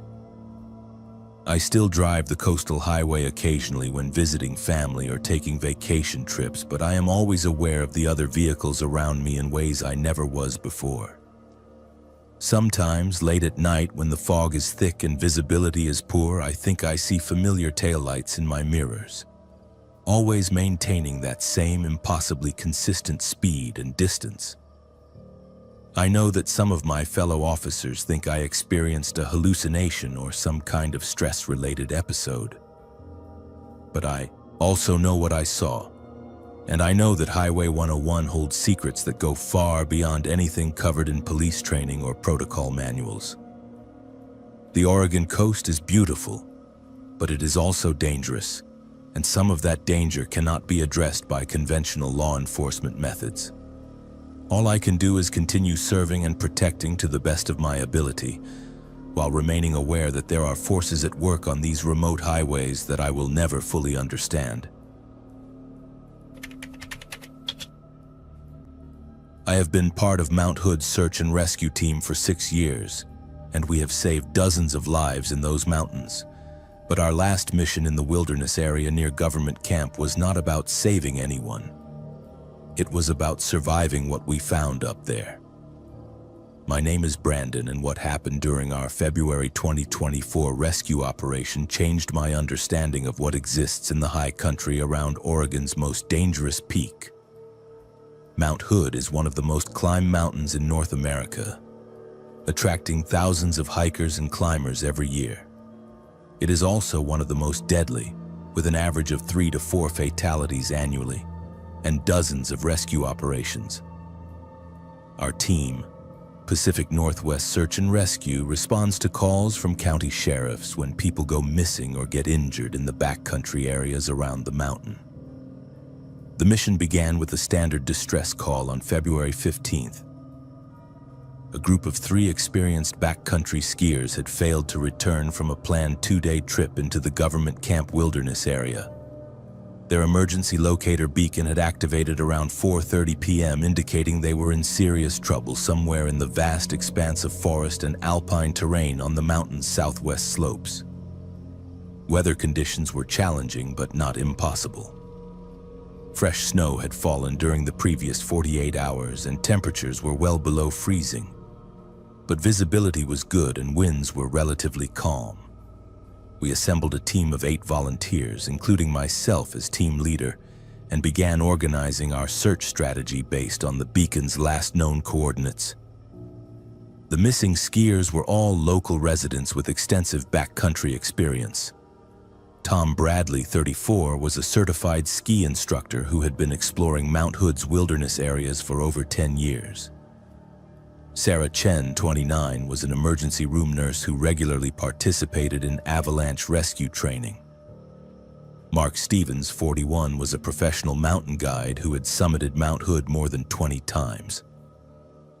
These were not inexperienced tourists who had gotten in over their heads.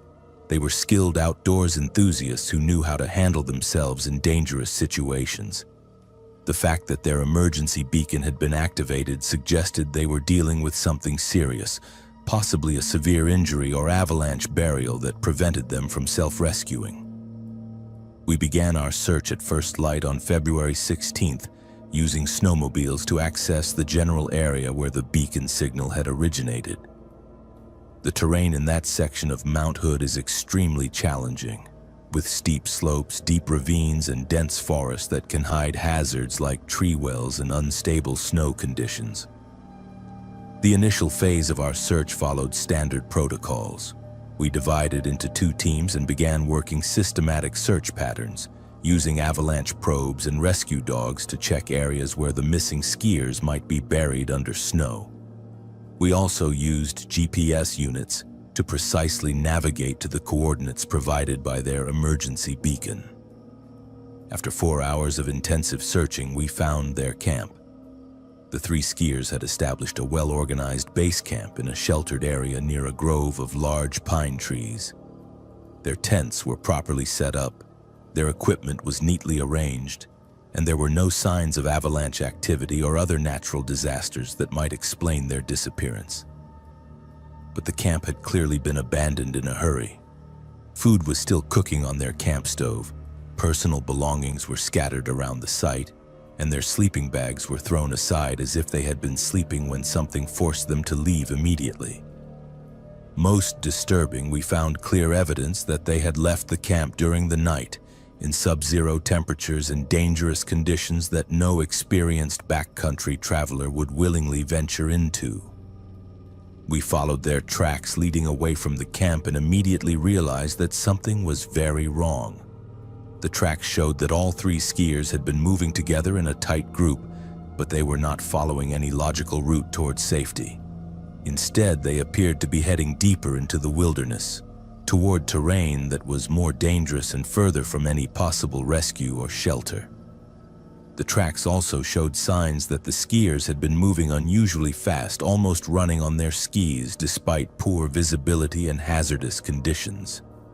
There were several places where 1 or more of them had fallen, but they had gotten up immediately and continued moving in the same direction, as if they were fleeing from something behind them.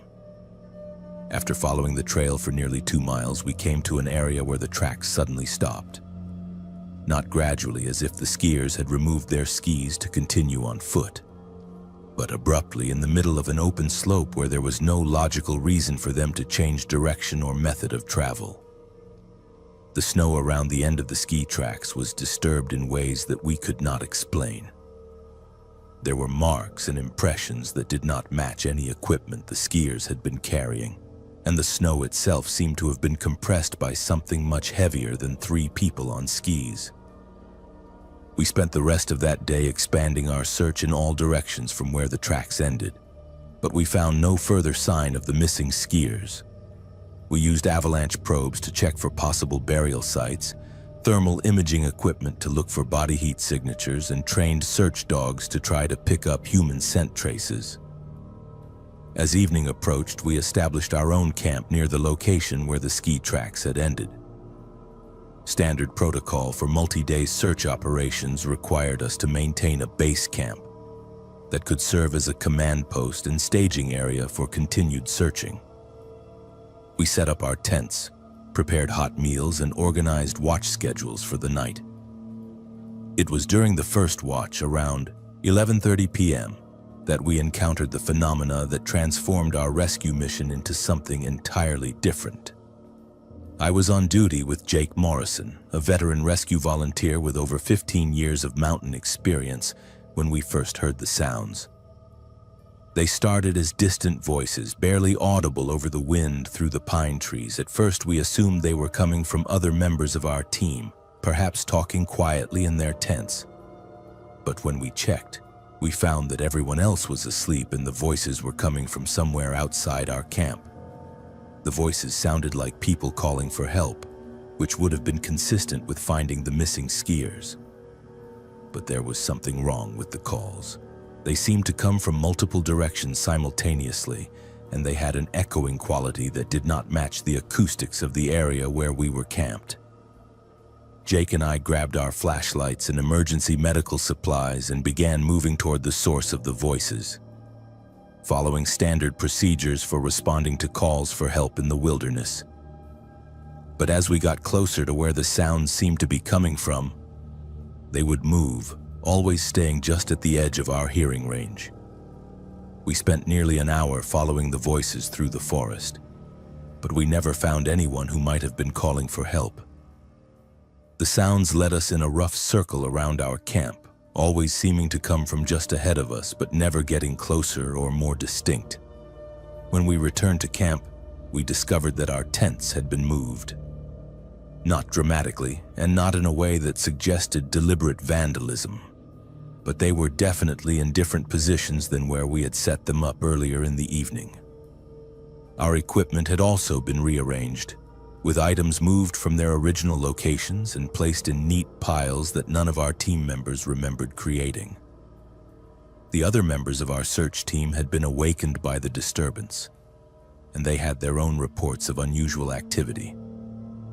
Several people described feeling as if they were being watched while trying to sleep, and 2 team members reported seeing figures moving between the trees just outside the circle of light cast by our camp lanterns. We conducted a thorough perimeter check looking for any evidence of who might have been in our camp while Jake and I were following the voices. We found footprints in the snow around our tents, but they were not from any of our team members. The prints appeared to be from bare feet, which made no sense given the sub-zero temperatures and deep snow conditions. At that point, we made the decision to terminate the search operation and evacuate our team from the mountain. As experienced rescue volunteers, we were trained to recognize when conditions had become too dangerous to continue, and the unexplained activity around our camp clearly represented a threat to our safety. But our evacuation was complicated by equipment failures that had not been present earlier in the mission. Our GPS units began providing inconsistent readings, making it difficult to navigate back to our vehicles. Our radio communications with base camp became intermittent and filled with static. Even our emergency backup equipment seemed to be affected by whatever was causing the other malfunctions. The return trip to our staging area took nearly twice as long as expected, as we were forced to rely on compass navigation and visual landmarks to find our way through terrain that several of our team members had traveled many times before. Throughout the descent, we continued to hear the voices calling from various locations around us, but we made no attempt to investigate or respond. When we finally reached our vehicles and re-established communication with county emergency services, we learned that the search for the 3 missing skiers had been called off. Their bodies had been found early that morning by a different search team working in an area more than 5 miles from where we had been searching. The circumstances of their deaths raised questions that were never adequately answered. All 3 bodies were found together in a location that made no logical sense given the evidence we had found at their camp and along their ski trail. They appeared to have died from exposure, but they were discovered without any of their survival equipment, including the heavy winter clothing they had been wearing when they left their camp. Most disturbing, the location where their bodies were found was accessible only by traveling through terrain that would have been extremely difficult and dangerous to navigate at night, especially without proper equipment. There was no explanation for how or why they had made such a journey, or what had happened to their skis, packs, and other gear. The official incident report concluded that the 3 skiers had become disoriented during the night and had made poor decisions that led to their deaths from exposure. But those of us who had been involved in the search knew that the explanation did not account for the evidence we had observed or the unusual phenomena we had encountered. I submitted a detailed report describing everything our team had experienced during the search operation. But I was advised by county officials that such details would not be helpful to the families of the deceased and might create unnecessary public concern about safety in the Mount Hood wilderness area. I have not participated in any search and rescue operations on Mount Hood since that mission. I transferred to a team that works primarily in lower elevation areas, telling my supervisors that I wanted to focus on urban rescue operations. But the truth is that I can no longer feel comfortable in the high country around Mount Hood, knowing that there are things up there that do not have rational explanations. The mountain continues to attract thousands of climbers and hikers every year in search, and rescue teams continue to respond when people get into trouble in the wilderness areas. But I know that some of the dangers they face cannot be addressed by training, equipment, or experience, and that Mount Hood holds secrets that go far beyond the well-documented risks of avalanches, weather, and difficult terrain. Sometimes the people who go missing in those mountains encounter something other than natural hazards, and sometimes the rescue teams sent to find them discover that they are not alone in the wilderness after all.